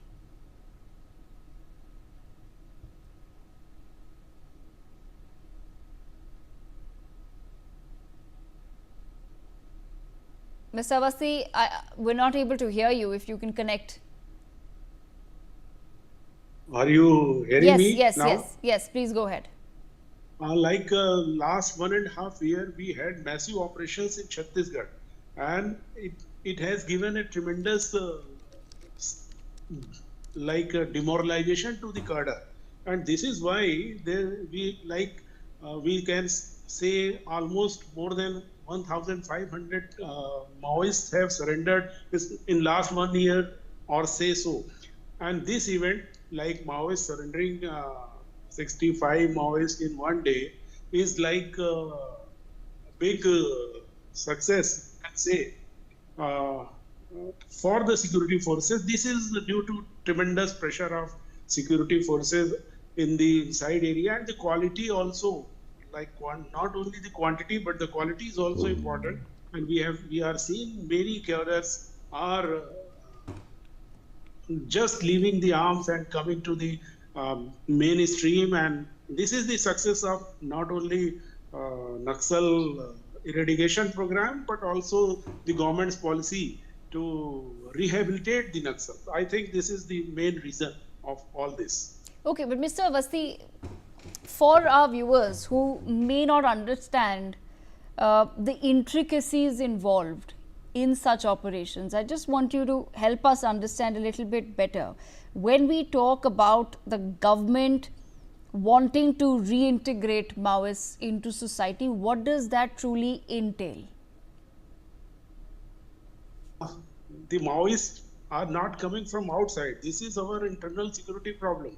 Many people have joined Maoism in 60s and 70s, and now since last 30-40 years, they are propagating their idea of, against the democracy and the power by ballot, not by ballot, but by bullet. So this was their ideology, and so many people have joined, especially in Chhattisgarh or in Orissa or in Telangana, mostly tribal people have joined because they had probably swayed away by their ideology or their brainwashing at the very young stage. So they went with them. Now, after seeing that there is no, like what they dreamt of, a good country, good nation, what we will give you through revolution. So it is all gone vain, and they have realized, people have realized they are fighting defeated battle, because you can't fight your own country, your own nation. So that is the main reason people are now disillusioned, and they are leaving Maoists in last, if you say, 5-10 years, more than 10,000 Maoists or their cadres have surrendered. And last 1 year, especially after when Home Minister has I mean, when he has declared that country will be free from Maoists by March 2026, many number of Naxalites have been either arrested or killed in encounter, or now they are surrendering. So I think this will go on, and as soon as they are getting opportunity to leave the cadre, they are coming to mainstream, and government is also rehabilitating, giving them jobs, giving them some fields, something to go for employment kind of thing. So they are happy. I have met many surrendered Naxals. They are happy leaving Naxalism and living in a peaceful life after surrender.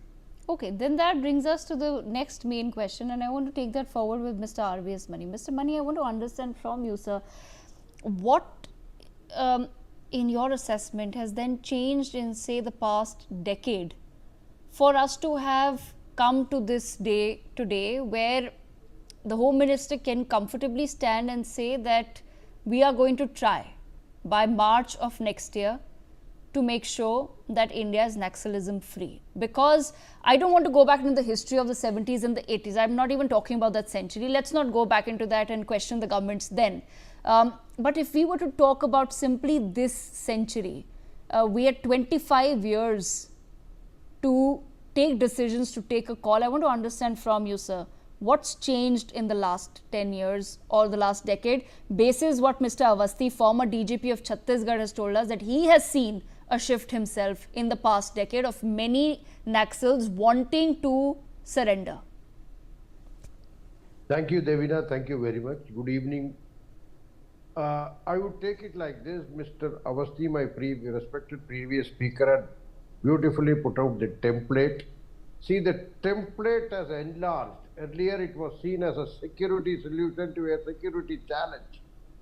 Now that things have improved, now the thinking has been to co-opt them if they are willing, to de-radicalize them, to drive them away, either way. See, those who are hardcore, who do not want to relent, get into a encounter with the security forces, and of course they've made their own fate. But the template, see, I would take you to the Andhra Pradesh when it was combined, Telangana side part of it. The Operation Greyhounds had done a beautiful job of driving away, but they only drove away the Naxals to the other part, a neighboring state. But whereas here, that was a security approach to the solution, but now it's a very good solution, it's very effective for the state concerned. But now the entire template is a holistic solution backed by a very powerful political resolution, politically, where they are very resolute about tackling this. So as a result, the Honorable Home Minister has very clearly claimed. As Mr. Awasthi also pointed out, if they are willing, we will rehabilitate them. The state will rehabilitate them, bring them into the mainstream, forgive the mistakes, pardon the mistakes of the past, and they can contribute value add to the country's development. If they do not want, we have the other options already there, whether it is Narayanpur or whether it is Sukma or wherever it is. Encounters are there. Our security forces are also resolute, but they are not heartless. That is what is the very crux of the matter, and the template is beautifully changed, and Mr. Awasthi had pointed out the different hanging fruits of the template, that look, if you are willing to come with the government, please do come. See, basically the seeding part, as you said, we are not getting into the 1980s and 90s. The seeding part, the radicalization part, first that has been addressed. That has been addressed in several ways. The government has its own views. They have ways of communicating with the citizens, the interest groups and all. And more importantly, the most important point, the fund float in Naxals. Either it was through Rangadari earlier, 20% in contracts or whatever it is, that has been curbed because the political pressure out of that has been eradicated. As a result of that, that is a very major source of fund. Of course, funds were coming from outside the country also. Huge amount of funds were coming. That has also been tackled. So, fund is the very lifeline of these type of militancy, terrorism, Naxalism. So, that has been cut out. Along with that, we are co-opting through development, through education, through skill. Maybe there are a lot of Government of India programs like the Kaushal Bharat, Kushal Bharat, which are which are penetrated into this, so that it is driving away the youth from getting attracted to the Naxalism, because they know there is no future in it. There is much better, more dignified, more lawful occupation, their vocation outside the Naxal domain. So the control of the Naxal over the area has been addressed. And once they have lost control, then part of them will run away to, see, wherever there is a control, that is where most of the people throng, including from the other side. So it is something like political defection. This is a Naxal defection. So Naxals are defecting to the mainstream. That is a very good sound. Naxals are getting hurt. That is also a very good good. Whether they are arrested, they are gone through the process of law, or they become whatever you call them, get killed in the encounter. That is also is purely an encounter. And as a sequel to that, they are losing volunteers. They are losing fresh recruits. Their leg power is gone. All aged people are there. The hardcore are all aged. So they don't have the leg power to run the entire system. Besides that, the arms and ammunition supplies. Earlier, even from Gadchiroli, from Gondia, several places the arms used to come. Even in the police encounters, when they used to wear, the policemen's arms were snatched. Those things have been controlled. So there are a host of there are many elements which, if you start counting them, there are many elements. So it is all because of political resolute action. The resoluteness of the political will is the only basic reason. The template, as beautifully explained by previous speaker, yes, the template is enlarging. It is all-encompassing. It is a very what is called acceptable template. It is all inclusive template, I can call it. It's a very, very inclusive template that we don't want to go and kill a person for a mistake, for some radicalization which happened to him at the age of 30. But as long as he comes and joins us mainstream, that is the basic theme of this entire thing. That is why we have successes, and that's a very, very inclusive type of policy. And I'm sure if taken out by March 2026, the country can be eradicated of Naxalism. Thank you. Major Dhruv Kutoj, your thoughts on the same as well. So I want to understand from a military perspective as well, that what in your assessment has really changed in the past 10 years for us to be in a position where we can make the promises that we're making, and how do you view the pace at which we are now looking at anti-Naxal operations taking place, while at the same time there continue to be reports almost on a weekly basis of surrenders happening as well. So it seems that everything is happening in conjunction. It is not this or that, but it's all happening together. Your assessment of how we've arrived at this point, sir, and what to do next to make sure that this momentum doesn't break. Thank you, Devika. Devika, for a very long time, I have maintained that ultimately the solution to such problems, is political penetration. Mr. Mani used the word political will.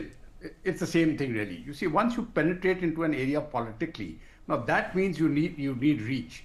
That means you have to have a communication system which goes there, which means really you have to have a road which reaches there. Then you have electronic communication so that you can actually reach the people, If you are not in a position to talk to the people in some manner, and I'm not talking about the Naxal per se, I'm talking to anybody in that remote areas, then you lose the power to influence. I think this is something which has been done very successfully by the government, that political will was there. Once the people get together and say, okay, let's solve this, they set a time frame for themselves. The next 10 years, let's have an improvement, next 15 years or whatever it is. It is not something done in a 6-monthly or 3-monthly basis. You have a long-term vision, then you set smaller targets and you go by them. I think that is one thing which has really changed the situation. One. Number two, in my view, I think the security forces now are better trained, better motivated, better led, and that has made a difference. Now, so long as you are in a position to go into the jungles and actually hit them where they are hurt, now that creates an impact. So long as you are not in a position to go and hit them in the heights, then there will be a reluctance on the part of the Naxals also to even surrender. They will continue. The third thing is, I think the ability of the Naxals, every time it gets downgraded or degraded, their capacity to hurt the family members of the existing Naxals, should they surrender, gets degraded also. Now, this is a very important fear in the mind of Naxals, the people who have joined, that if I switch ranks now, they will target my family and I don't know how to protect them. Once that ability to protect, the threatening ability of the group goes down, then more and more people start surrendering, more and more people come out into the open. And as that continues to happen, the ability of the Naxal leadership to target the main mass again reduces. So there is a combination of factors. I think it has been done very well by the, let me put it very straight, the security forces, the police forces of the state and the center have put up great sacrifice. There is no other word for it. It has been a great sacrifice and they have done it very well. Without that sacrifice, we couldn't have gone ahead. Having taken that part, that okay, that there's a very strong security component, the other component was really this political pen. You made the roads. You went systematically and kept on going village by village, kilometer by kilometer into the interiors, and then the space for the Naxals to operate kept shrinking. Along with that were initiatives also by the center. The center has given great support to the states. And I think one thing which was lacking, I'm talking about 3 decades back, even 2 decades back, perhaps it was lacking, was there was a disconnect between what was happening at the central level and at the state level.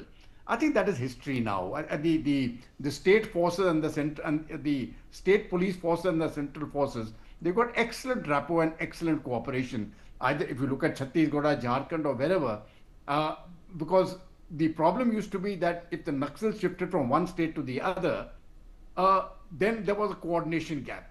I think those coordination gaps are not there anymore. It doesn't matter where the Naxals go, the security forces are coordinated and you get after them. So when you look at them as a combination, I think all of it has worked very well. And lastly, I will say the political will exerted by the center. You see, so long as the center is on the center and the states are on the same page and they both express the same political resoluteness. Now you aren't playing politics with the Naxal problem. You are actually addressing through politics the Naxal problem. Now there is a huge difference in that. So we are not having political parties trying to rival each other over the issue and then you're cutting each other. Here I think you're cooperating with each other and now you have got a solution. I think I was skeptical initially when I heard the Home Minister give this target date of March of next year. But I think there's reasonable ground to be optimistic about it. And the way, as Mr. Mani has very clearly stated, that the money supply is being addressed. So now the money supply is getting constricted, the geographical space is getting constricted, their leadership is being targeted, and all of that is making a difference. I personally have an experience of one of the very senior people who amongst the NGOs who was working with the Naxals, and he told me very clearly. He says, "Can you approach the government of India? Some of them want to surrender." I said, "No, they have to approach the government of India themselves." You see, the question is, it doesn't work with third parties. So I said, those means have to be directly between the Naxals and the government agencies, whether it's the state government or the central government. And that gives you better bets, otherwise third party intervention really never works. So I think it's a very positive development. I am very hopeful. I commend the states, the dealing states, regardless of the political party, that doesn't matter. I commend the security forces and the local police. I think they have done very, very well, and their sacrifice has finally paid off in the success we have seen in these 5 dozen plus surrenders which have taken place today. Yes, Mr. Awasthi, then I want to understand from your perspective, sir. Has the road to development reached some of these regions enough? And what would you suggest should be the way forward? Because somewhere, of course, a better life has to be offered at all points for people to give up arms. I'm sure that at some scale that is happening. But in your assessment, since you've seen the areas closely, what more can be done on that front? See, like when Mr. Modi has taken over as Prime Minister in 2014, a clear-cut policy started that development and the eradication both should go together. So, if you say 2015 onwards or say 2016 till today, last 10 years, in entire Naxal area, you see the red corridor, Chhattisgarh, Jharkhand, Odisha, you see from that perspective, what is happening, like the area they were covering, they were having, that was called liberated zone. They, in their language, they were calling it liberated zone, is shrinking. They had more than 40,000 square kilometer of area. Now it is shrinking to a very little pocket. So wherever the security forces have gone through, we have opened a lot of camps inside their areas, which was called their dominance. In those areas, villagers have come close to the security forces. They are not only giving information, but associating, like giving milk, vegetables, eggs, and other things to the security forces. So the trust deficit between the security forces and the common man has been eradicated almost everywhere. Government is developing, schools are opening, roads are, we have made lot of roads in those Naxal areas. Schools are opening, hospitals are also coming. Even this mobile thing is also like towers, lot of towers with the help of Government of India have been opened in those areas, so communication is better, vehicles are coming and people are moving. Now they are seeing the light of the development. I feel personally that it is coming very well, and government's approach in both the ways, like developing the area as well as if you are surrender, you are welcome. If you don't surrender, we will fight it out. These are the ways to develop, and many schemes government have done for the development of that area. And so I think once you give them some kind of employment, some kind of hull, what we say in the language of farmers, if you give them hull, they will leave these barrels and guns and bullets. They will come to the mainstream, and I am hopeful that the country will see in a day, next year, we will see the almost Maoist-free India and the development of the country, those areas which are full of mining and forest and natural produce. Tribal upliftment will also be there with these policies. I think the best days are coming after so many years of independence in the country. Absolutely. Mr. Arvis, when I leave the last word with you, sir, I want to understand from your perspective as well, what more should be done as far as the development front is concerned? See, General Katoch had already said that yes, we are working on it through communication, the engagement and all. Mr. Avasthi has really worked on the field. They know it very well. Yes, the things are happening, and I am very optimistic that going at this momentum, the same momentum is maintained. Home Minister's target, I am very optimistic it will come true. Because now we are also, as I said, see, for example, the skilling, these areas have very high level of local skills and local artisans and local resources that are being harnessed. Somebody like a Development Commission of Handicrafts is actually working, or a Central Silk Board is already working on it to highlight it and bring it out so that the entire nation realizes it. That type of a recognition is also going. It is beyond the skilling, beyond the occupation, beyond vocation, even their own culture, their own beautiful products are being promoted, recognized all over the world. So there are several other ways, so that they take pride in being a Chhattisgarhi, they take pride in being a Bastar, they take pride in being belonging to Kanked or in Orissa, Kalahandi or wherever it is. So that is what the government, it's also happening, actually it's happening on the field. So I think if this is the momentum, if it is maintained and if they continue like this, the day is not fair when there will be no, Naxalism will become a history, very ugly history of the 20th century. That's what my personal hope is. Thank you very much, Devina. Right, absolutely. On that note, I've run out of time, but I thank all of our guests for joining us on the broadcast to take this important conversation forward. We step into a very short break.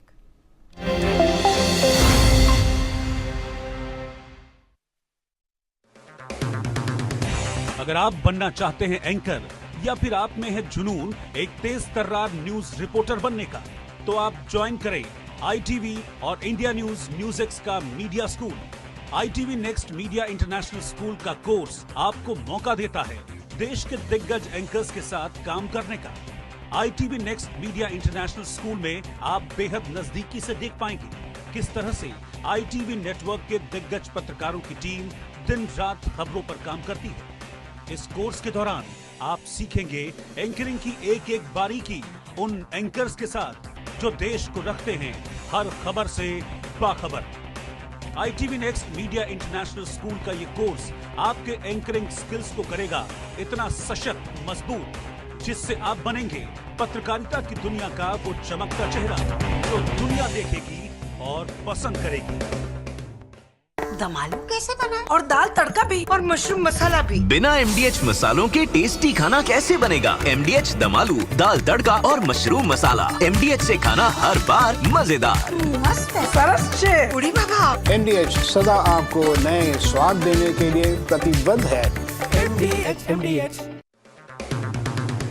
अगर आप बनना चाहते हैं anchor या फिर आप में है जुनून एक तेज तर्रार न्यूज रिपोर्टर बनने का, तो आप ज्वाइन करें ITV और इंडिया NewsX का media school. ITV next media international school का कोर्स आपको मौका देता है देश के दिग्गज एंकर्स के साथ काम करने का।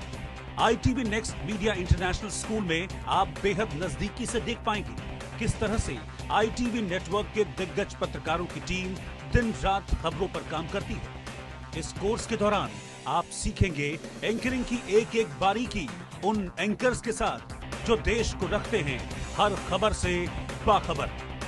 ITV next media international school का ये कोर्स आपके एंकरिंग स्किल्स को करेगा इतना सशक्त, मजबूत, जिससे आप बनेंगे पत्रकारिता की दुनिया का वो चमकता चेहरा जो दुनिया देखेगी और पसंद करेगी।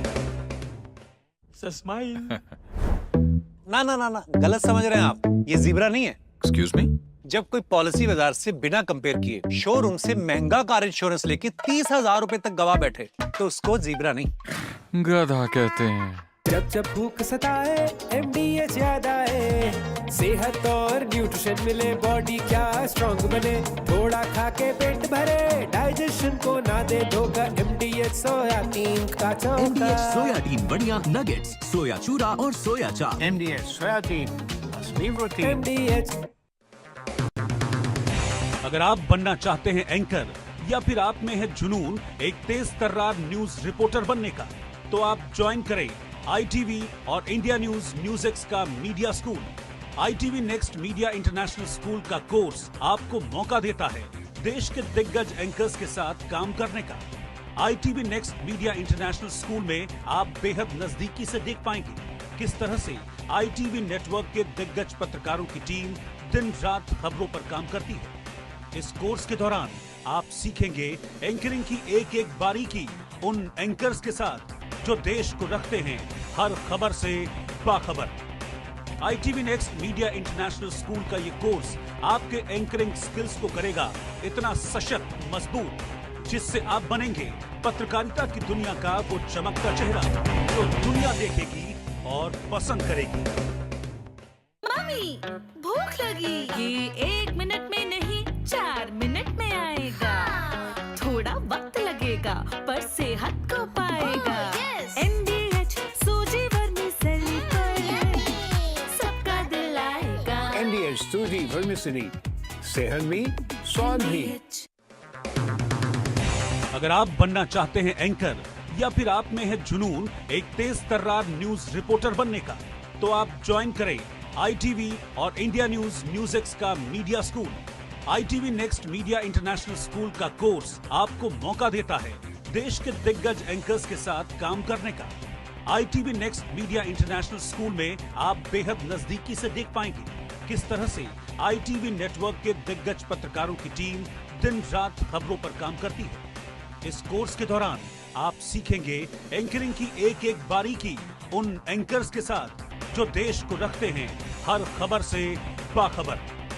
ITV next media international school का ये कोर्स आपके एंकरिंग स्किल्स को करेगा इतना सशक्त, मजबूत, जिससे आप बनेंगे पत्रकारिता की दुनिया का वो चमकता चेहरा जो दुनिया देखेगी और पसंद करेगी।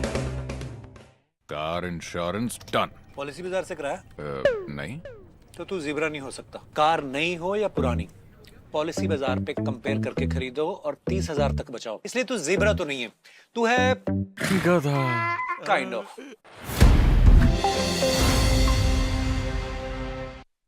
Hello and welcome. You're watching NewsX with me, Devika Divan. We begin with some breaking news coming in. Prime Minister Narendra Modi has handed over the Bharat Health Initiative for Sahyog, Hita and Maitri cubes to Maldives, visuals of which are on your screens. My colleague Aditya Vadwan with us on the broadcast. Aditya, take our viewers through the details, please. Well, absolutely. As you see, Prime Minister Narendra Modi has handed over the Bharat Health initiative of matriculates to Maldives. This signifies the fact that that now the diplomatic relations between India and Maldives will definitely reach to a next level, and it is indeed a matter of pride for both the countries, and it testifies to the fact that India is Vishwa Guru when it comes to the health sector. We saw how during the COVID pandemic, India provided vaccines to all the countries, particularly all the African countries, which are still developing. So at this juncture, we can expect further bolstering of the ties between the two countries. Yes, Devika. All right. Thank you so much, Aditya, for those details. Meanwhile, at our focus, Thailand and Cambodia have been exchanging heavy artillery and missile fire over the last couple of days across the border in Southeast Asia. This fresh outbreak of aggression marks the latest active escalation of hostilities between two sovereign states. And according to reports, over 1.3 lakh people have been displaced so far as a direct consequence of this escalation.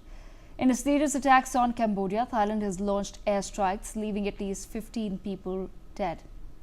UN Secretary General has urged both sides to exercise minimum restraint and address any issues through dialogue. The clash between Thai and Cambodian soldiers has entered its second day along the border between the two countries, killing mostly civilians.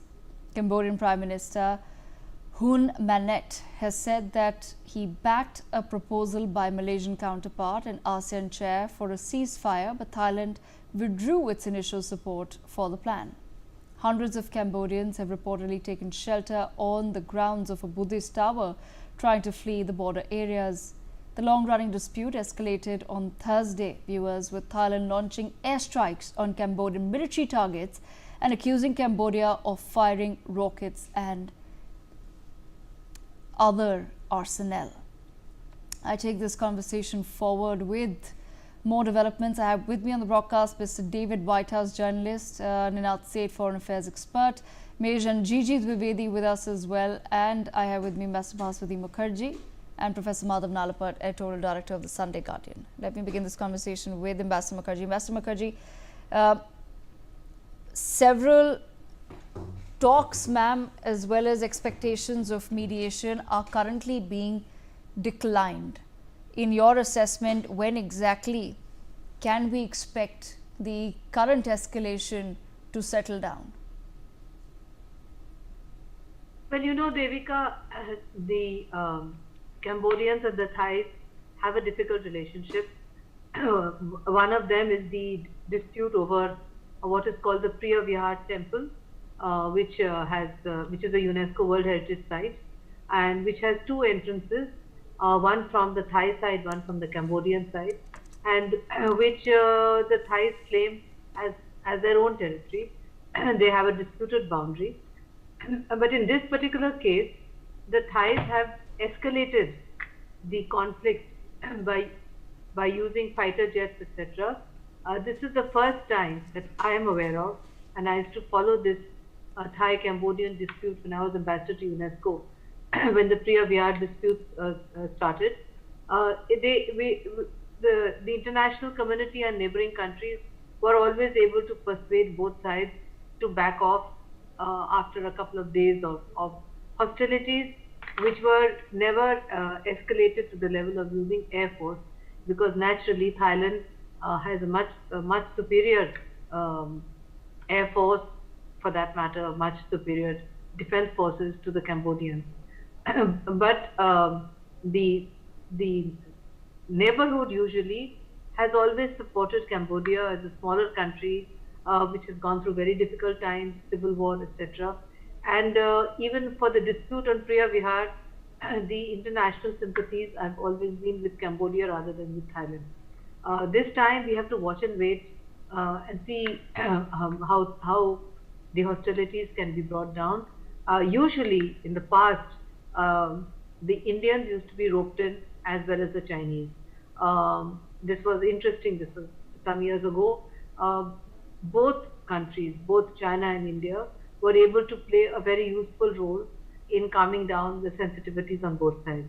Now, I suppose what would be required would be some mediation on behalf by ASEAN, by the ASEAN countries, both belong to ASEAN, etc., and also to make the Thais understand that this kind of aggressive behavior towards a much smaller neighbor is meaningless. They have to live in peace with each other. And although they've had a difficult relationship over the last 10 years on this border dispute, it's never escalated to such levels. So it's distressing to find that it's gone to this level. Maybe what it needs is for President Trump, Devika, to say that he has arranged a ceasefire between the two and take credit for it. And then maybe both parties can write to the Nobel Committee and nominate Trump for a further ceasefire which he has arranged, for which he should get the Nobel Peace Prize. I say that in jest, but we've seen in all the recent conflicts, every single ceasefire or calming down of the dispute, the credit has always been taken by the American president. Let's see what he says on this one. I was not able to Google to see whether he's made any comments so far on this particular dispute. Okay, and as we're speaking, we're getting some news coming in on mediation talks. Thailand's acting Prime Minister has reportedly rejected offers by both China and the US to mediate in the conflict with Cambodia, seeking to settle the matter through bilateral discussions. The acting PM has also warned of further escalation to a full-scale war. Let me, on that note, bring in Mr. David Whitehouse into the conversation. Mr. Whitehouse, I want to understand from your perspective, mediation by China and the US being rejected at this point in time, warnings coming in of a full-scale war. Why exactly do you think Thailand is not really in the mood right now for any nation to meddle in the current escalations? Well, when we talk about this as a border dispute or a territorial dispute, I think we have to ask, why is it flaring up now? I mean, it's been basically quiet since 2011. Nothing has happened on this territorial dispute since 2011. I myself have visited the temple since then. It was full of tourists. There was no problem whatsoever. So why is it happening now, not last year, not the year before? The problem is, the underlying problem behind this, which has provoked these tensions, in my opinion, is the issue of cyber scam compounds within Cambodia and also Myanmar. There are industrial scale scam compounds inside both Cambodia and Myanmar, where people are trafficked. People are the victims of human trafficking, and they're there, forced there. They're tricked into going there to work, including Indians. Many Indians have been tricked in this way. And they end up scamming people for potentially very large amounts of money online. There are estimates of billions and billions of dollars flowing illegally into Cambodia each year because of these scam compounds. This is a great concern to Thailand because it scares people away from going to Thailand, particularly Chinese. The Chinese understand all this very well because it's the Chinese mafia operating in Cambodia. So Thailand needs this to stop. That is the single reason why this old territorial dispute, which dates back to the 19th century, this is colonial history, you know. Why is it happening? Why is it flaring up now after 14, 15 years? It's because of the scam compounds. And I do think it's concerning what you just said about mediation by China being rejected. That does sound concerning because China is the side that has leverage over both these countries and has an interest in seeing the cyber scam. I mean, China definitely wants the cyber scam compounds to be cleared up, and it has leverage over both sides. So if their intervention is being rejected, that is a worrying sign for sure. Okay, Professor Nalapat, your thoughts on the same as well. The fact that Thailand particularly does not seem to be interested at this point in time to allow any sort of mediation, be it from the United States of America or from China. Look, Devika, first of all, I'd like to say that I think David has raised a very interesting hypothesis, very plausible, but may I point out that the CCP, the Chinese state, is certainly not in favor of shutting down these scams the scamsters, the mafia who's organizing these scams. I mean, they are fully under the domination of the CCP, and anytime the CCP wants to shut them down, they can shut them down, but obviously they've not done so, but billions of dollars are flowing from the pockets of Indians and Thai and various other people into eventually the Chinese coffers. The mafia works hand in glove, unfortunately, with elements of CCP. So that is one point I would dispute with David. Everything else I fully agree with. I want to say that Cambodia launched this war. They began the attack, but now obviously the Thais are they have dug their feet in. And very interestingly, Devika, this is a test of basically Chinese arms versus US weapons. The Cambodians are almost entirely equipped with Chinese weapons, and the Thai are almost totally equipped with US weapons. So it's a very interesting situation that's taking place. If you remember, Operation Sindoor was a battle between Chinese systems and mostly Indian systems. This is also now a battle involving Chinese systems, in which the Chinese systems seem to have got the worst of it, because the Cambodians are doing very badly and they're ready for a ceasefire. But I fully agree that with the Thai authorities, that the ceasefire can take place only if these illegal scamming centers stop. The Cambodian government, it is very heavily influenced by China, yes, by the CCP. If CCP wanted to stop it, I can assure you they could have talked to the government in Cambodia and they could have got it stopped. The fact that it's going on indicates that's not the case. David is nodding his head, but allow me to state my hypothesis. So I want to say, Devika, that this, in my view, I think it should stop. The scamming should stop, and I think the Thai are very adamant on that. And quite frankly, they don't seem to be in any hurry to stop. Although yes, unfortunately, lives are being lost on both sides. Innocent lives are being lost on both sides, as it is in any conflict, Devika. Sad to say. Thank you. Okay, all right. Some more news coming in. In a social media post, Cambodian Prime Minister Samdech Moha Borvar has now emphasized that the key to resolving the ongoing armed clashes between Cambodia and Thailand lies in genuine willingness of the Thai side to accept a ceasefire. Major General Gigi Dwivedi, bringing you into the conversation, so I want to understand from your perspective, given what the previous speakers have also said, what is the likelihood that the Thailand-Cambodia conflict could escalate into a situation where these neighboring countries become pawns or playgrounds for larger global players to come in, such as the US and China? We know that Thailand is a closer ally of the US, while Cambodia does have significant Chinese influence. That's right, Devika. Beside what the other speakers have said, I like to bring in 2-3 fresh points. Firstly, Cambodia chose this time because there is a political instability in Thailand. The Prime Minister has been suspended, and possibly they found that this is the ideal window to escalate the clashes, which actually have been since May this year. The second point is, you're right, that this area is, there are superpower and the big power influence is always there, because how these two sides are placed. Firstly, Cambodia. Well, it is a communist country. It has, Chinese have a naval base here in Reams, so they have great deal of interest, and that is also gives them the, I would say, passage or the opening to the Indian Ocean. On the other side, Thailand. Thailand has about $128 billion trade with the Chinese, and they have very sound economic relations.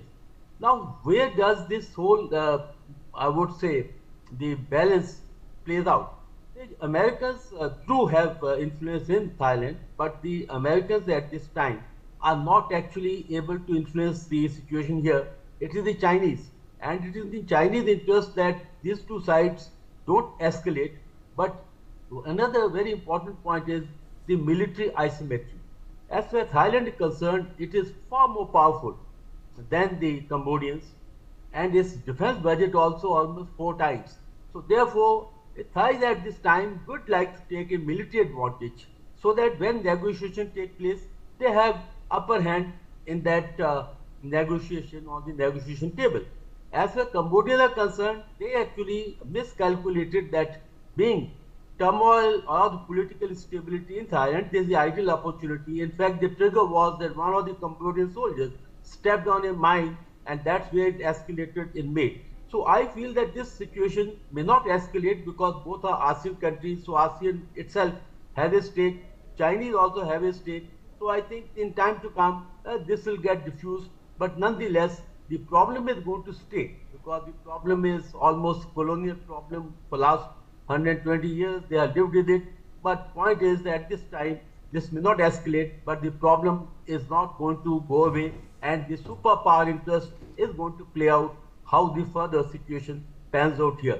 There we go. Okay, some more news coming in. The United Nations Security Council will be holding an emergency session on the armed clashes between Thailand and Cambodia at 3 p.m. on the 25th of July, New York time. All 15 UNSC member states will be attending along with permanent representatives from both Thailand and Cambodia. Natset, bringing into the conversation. Natset, do you foresee any role for the global community as far as this conflict is concerned? Thailand is smelling blood. You see Thailand, and I think that it is not just a colonial problem. The Khmer people, that is the Cambodian people, and the Siam, when Thailand was Siam, this goes back to the time when before the nation state, when they were tribal entities. This is a very long drawn problem, and Thailand has always felt that they have been short charged, both in the 2 treaties that Siam that Cambodia signed with their French colonial masters in 1897 and 1903, I think it was, or 1907, where both the sovereignties were given to Cambodia. Now, the only way that this war can stop is if Thailand does not smell blood. I have a feeling that Thailand is smelling blood here. It is seeing an opportunity. It is outgunning Cambodia by far. It has F-16 jets, for heaven's sake. So I think that if Cambodia reels under a Thai attack, there could be an actual war, not just a border skirmish. I think these are very dangerous and tense times ahead. I do not see how Thailand can be stopped this time by the international community. Okay, all right. More news coming in. We're learning that Thailand has imposed martial law in 8 provinces on the border with Cambodia due to escalating clashes, urging citizens to avoid travel and stay vigilant. I want to get in a military perspective once again. So, Major General G.G. Vivedi, what does this mean for Thailand and Cambodia as far as the next few months are concerned? Because these are both nations that are heavily reliant on tourism. So clearly some sort of a decision is being taken specifically in Thailand as well, wherein that clearly the governments or administration do understand that conflicts and further escalation could impact the tourism industry and sector as well. Absolutely, because the Thai economy is highly tourist dependent. They almost tourism contribute more than about $10 billion every year. So therefore, it's not in the interest of Thai government to have this conflict going. But at the same time, Thais have great advantage. There's an asymmetry. They have got very strong air force, very strong army, and they feel that they can this time at least bring Cambodians on their knees when they negotiate. Because the point is, at the negotiation table, your position is how strong you are on the battlefield. So I think that Thais will take some hit as far as the tourism is concerned. But they definitely want to push Cambodia into the corner because, after all, the armed forces are there to ensure that your political aims and objectives are met. And in this time, I think Thais will ensure that they are able to, cause certain amount of punitive action or punishment on the Cambodians before they come on the negotiation table. But nonetheless, tourism industry is very important. That will be one of the constraints that this conflict is kept within the limits. It doesn't pan out to a full-fledged war. I think this commission will continue, but at the end of it, either ASEAN or China will step in to ensure that the situation is diffused. Devika. Okay, Mr. David Whitehouse, I also want to understand, in your assessment, there are, as I've just explained, external powers that do have some strategic interests or alliances as far as Thailand and Cambodia are concerned. Do you feel that it could result, the escalation of this conflict could result in the Thailand-Cambodia war into becoming some sort of a proxy battleground for larger geopolitical rivals?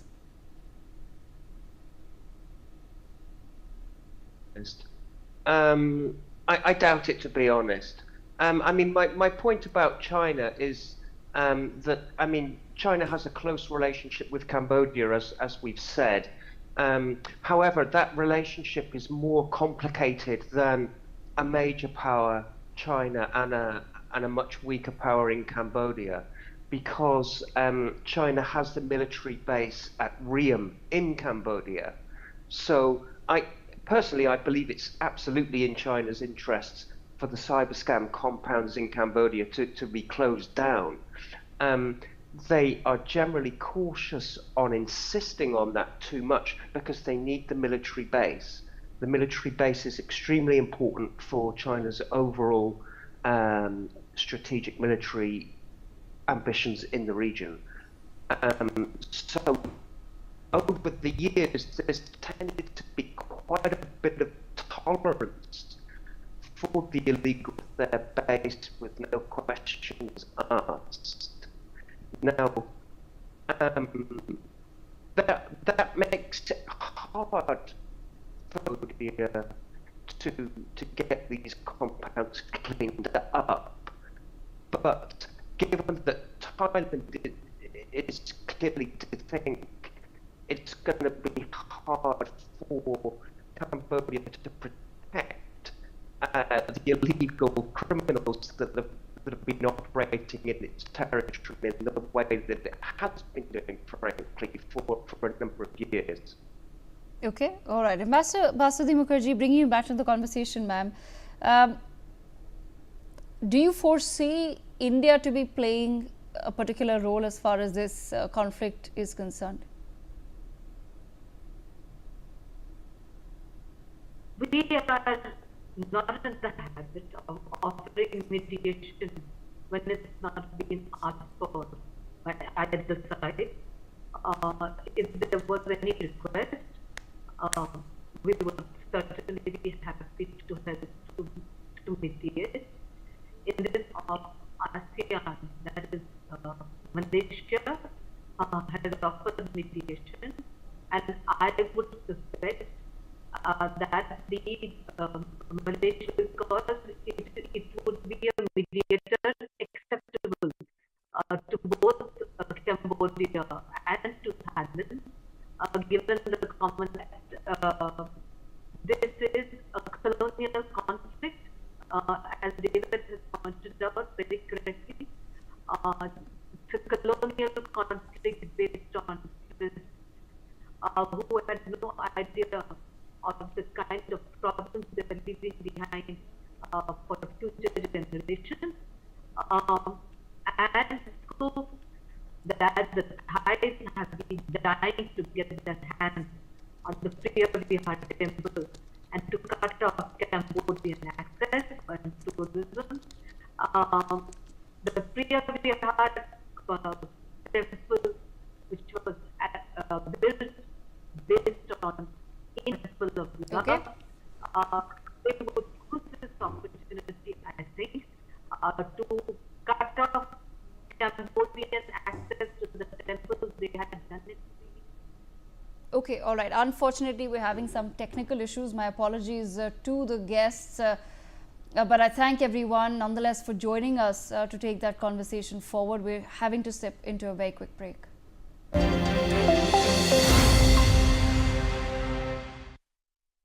Co-powered by PolicyBazaar.com. Her family होगी insured.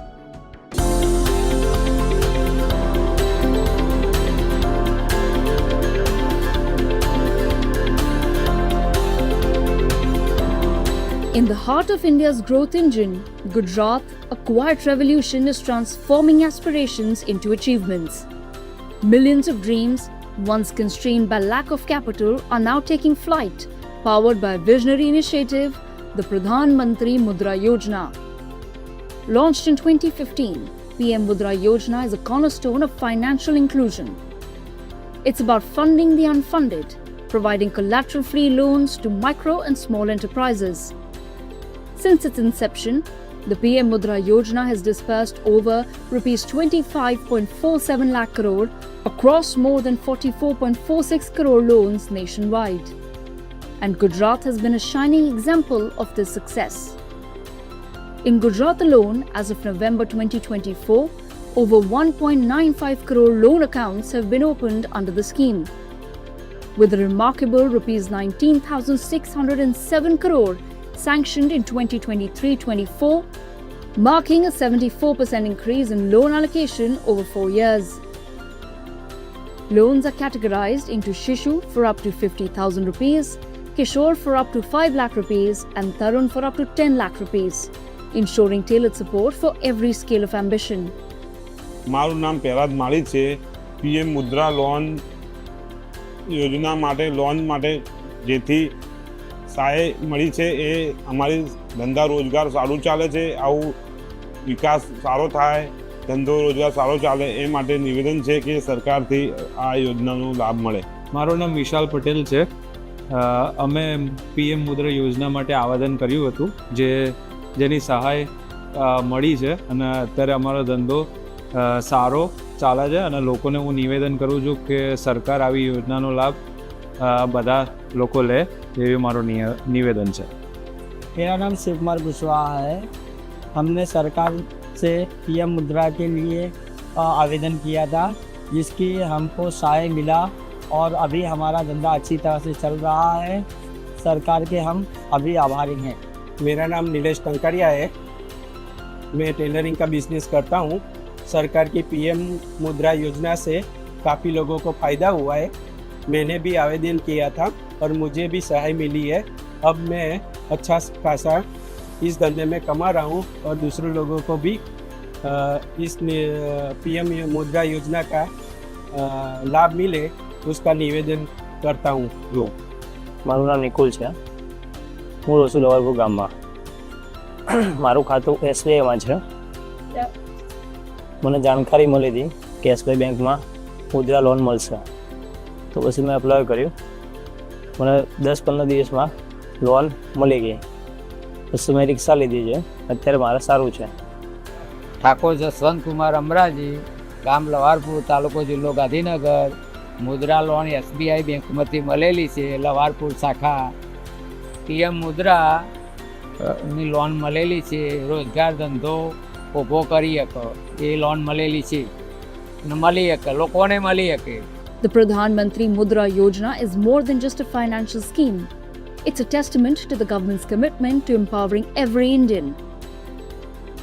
बीते 9 वर्षों में भारत सरकार ने मुद्रा योजना के तहत 23 लाख करोड़ रुपए देश के युवाओं को दिए. इस राशि से किसी ने अपना नया व्यापार कारोबार शुरू किया है, किसी ने टैक्सी खरीदी है, किसी ने अपनी दुकान का विस्तार किया है. Gujarat's leadership has been instrumental in ensuring the effective reach of the scheme, enabling countless citizens to build their futures. The PM Mudra Yojana continues to be a beacon of hope, proving that with trust, support and a little capital, every dream can find its wings, creating a stronger, more prosperous Gujarat and a stronger India.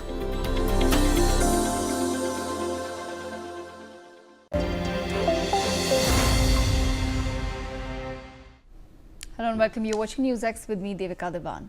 A significant diplomatic incident has unfolded in Beijing, China, where Pakistan's Field Marshal General Asim Munir has, as per reports, received a stern rebuke from Chinese Foreign Minister Wang. Yes, the unprecedented quote-unquote dressing down was a direct expression of China's growing frustration over Pakistan's inability to ensure the safety of Chinese nationals working on the ambitious China-Pakistan Economic Corridor, also known as CPEC. This public reprimand underscores Beijing's impatience, especially after repeated assurances from Islamabad regarding security. What's happened is, over the years, Chinese citizens in Pakistan, particularly those involved in CPEC, have been frequent targets of attacks. Groups like the Baloch Liberation Army have claimed responsibility for numerous deadly assaults. Notable incidents include a 2021 suicide bombing that killed 9 Chinese engineers. There have been attacks on convoys and a 2022 suicide bombing at the Confucius Institute of the University of Karachi, which resulted in the deaths of 3 Chinese instructors. More recently, in 2024, there were multiple bombings, including one in March that killed 5 Chinese workers and another one in October near Karachi airport, claiming the lives of 2 Chinese engineers. These escalating attacks highlight the persistent security challenges Pakistan faces from various militant and separatist groups.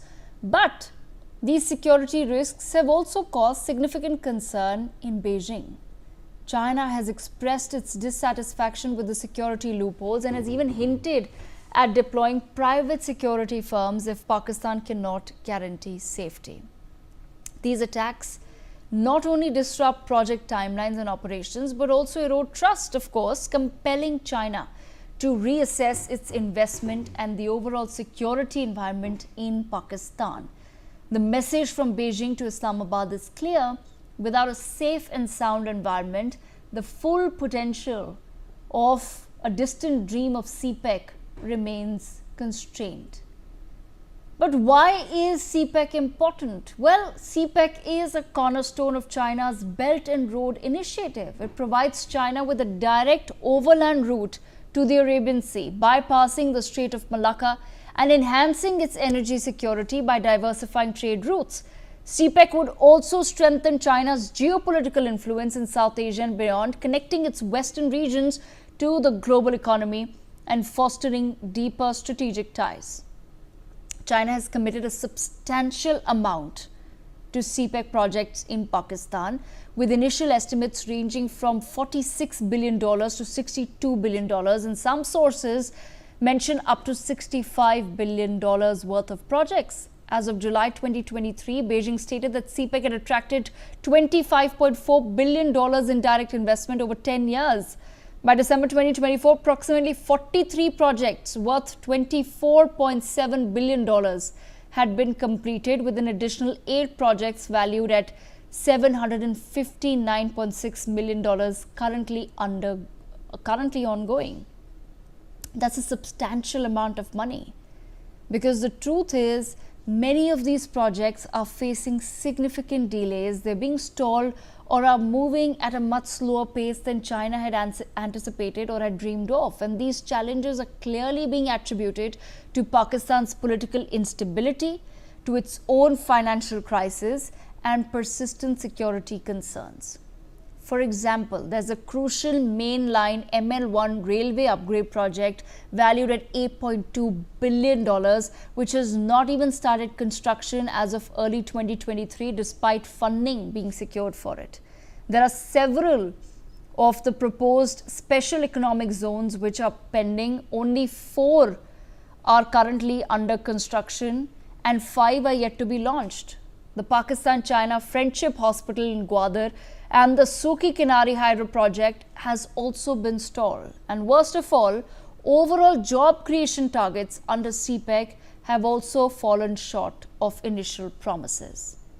So there are many reasons for China to now be upset with its all-weather ally Pakistan. But what does this mean for the future of CPEC, and what does this mean truly for the future of China-Pakistan relations? We take that conversation forward. With me on the broadcast, Ambassador Pradeep Kapoor. We are with us Major Sudhakar ji. We also have with us Dr. Professor Prachi Agarwal and Sumit Peer with me as well. Let me begin this conversation with Ambassador Pradeep Kapoor. Ambassador Kapoor, in your reading, sir, how patient will China be with a country like Pakistan, given that Pakistan has not been able to deliver on political stability and financial security for, say, at least the better part of the last decade, if not more? Thank you, Devika, for inviting me for this discussion. Pakistan, and we have to look at it objectively. What does Pakistan represent as a country, as a society, as a member of the Committee of Nations? It is a very difficult entity to deal with for any organization. It is like a bottomless well. Even if it was only a bottomless well, it would not have been so difficult to deal with. It is also a very, very negative energy country in the sense that it is the epicenter of terrorism. And, in your earlier discussions also on NewsX, I've been mentioning that, our good luck to China if it is to keep on sinking money into a country like Pakistan, because the ROI on a country like that is going to be not just very low, it's going to be very, very negative. And it'll only increase, the negativity will only increase in the long term. So for China to keep on investing has been a very difficult situation. It is not something like, in Xinjiang, they have been able to, install concentration camps, put the Muslims there and mistreat them and do anything that they wanted, brainwash them, change their entire cultural context, change their upbringing, keep the children away from their parents. So all that they have been able to achieve in Xinjiang because there is no interruption or disruption to their efforts. But here it's a different country, even though they are all weather friends. But in spite of being all weather friends, the amount of difficulties that they continue to face is very enormous. The amount money has been sunk in. What will be the returns, one doesn't know. The Pakistani society is up in arms against the military. There's the we have different factions there. So you have continuous infighting going on also, plus separatist movements for liberation of their country like Balochistan, etc. So for China to be able to achieve anything is not going to be easy. Pakistan is going to be trying to, like even in this visit of Asim Munir to Beijing, he has said that they will put hard security for Chinese nationals and for Chinese projects. Now, to what extent it will succeed, because there are too many distractions that they have. Their own corruption, for example, the army's corruption is a very big issue. The aspect of, the Baluchis and the other independence movements in different parts of Pakistan is another big distraction for them. So how they are going to cope with all that in an army which is going to be more and more thinly stretched. And then you have the, the Tariq-e-Pakistan, the party which has got a lot of majority votes but were not allowed to come into power because of vote rigging. So Imran Khan is in jail. There are a lot of youth who are his followers. They are very good on the social media. They have created quite a base, not just within Pakistan, but within the Pakistani diaspora all over the world. So I think the challenges which China is going to face in Pakistan are only going to continue, and it's unlikely that they will decrease. If at all, they will increase over the next few years. Thank you, Devika. Okay. On that note, let me bring in Major and Sudhakarji into the conversation. Major and Sudhakarji, I want to understand from your perspective, sir. China is known for patience. It has a very different methodology when it comes to dealing with other countries. For example, the American deep state has been accused of or has been known to go in for, say, regime changes in countries. It undertakes that sort of an exercise. But China, we've seen in the past, has been more closely linked with simply throwing in money at whoever's in power at that point in time and establishing its own relations and getting what it needs from a particular country. keeping that sort of a logic in mind, we know that China is known, like I said, for patience. I want to understand from your perspective, if China is unlikely to at any point abandon CPEC altogether, what becomes the next course of action in Pakistan for an Asim Munir to really give that reassurance to China that, listen, hang on for a bit and we will get our act together? Devika, good evening. Thank you for getting me to your show. Excellent question you have raised, and compliments to my previous co-opinion panelist, distinguished ambassador sir. As I look at things, CPEC is here to remain, will stay. CPEC is not going to get away or disappear from the canvas of as a flagship project of China. It will go through sine and cos theta, ups and downs, but it will stay because it's a lifeline as far as China is concerned. CPEC has not been planned now. CPEC was conceived way back when the PRC was raised in 1949 by Mao Zedong. He was a visionary. At that point in time, he had decided there are two landlocked provinces in China around 51 or 1951. And these two landlocked provinces, one was Xinjiang, which earlier used to be called as East Turkmenistan. The other one was Sichuan or Yunnan province. These two landlocked countries have to have some connectivity with the warm water access, one with the Bay of Bengal to the east and another to the Arabian Sea. So why am I saying is that China, whether in 20th century or 21st century, after having become the outsourced manufacturing hub, its economy has been the central point of its growth story. And gone are the days when it is to grow at a rate of double-digit percentage of GDP. Now it has gone down. They claim it to be 5%, but actually it's around 2%, less than 2%. But for economy to be maintained with double-digit or even 5% or more, it has to have energy security. 83% of its energy security comes through the sea lanes of communication, partly from the Persian Gulf and partly from other parts of the world. And it passes through the Indian Ocean region through Malacca Strait.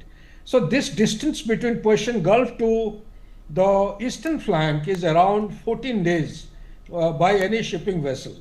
Up to Malacca Strait takes around 6 to 7 days, and from Malacca Strait to East China Sea or South China Sea another 7 days. But if the weather goes bad and the water is turbulent, it can go anything up to 21 days. So instead of 21 days or 14 days of time, if they have the CPEC with hydraulic mechanism, the oil and gas can be pumped from Gwadar right up to Kashgar in just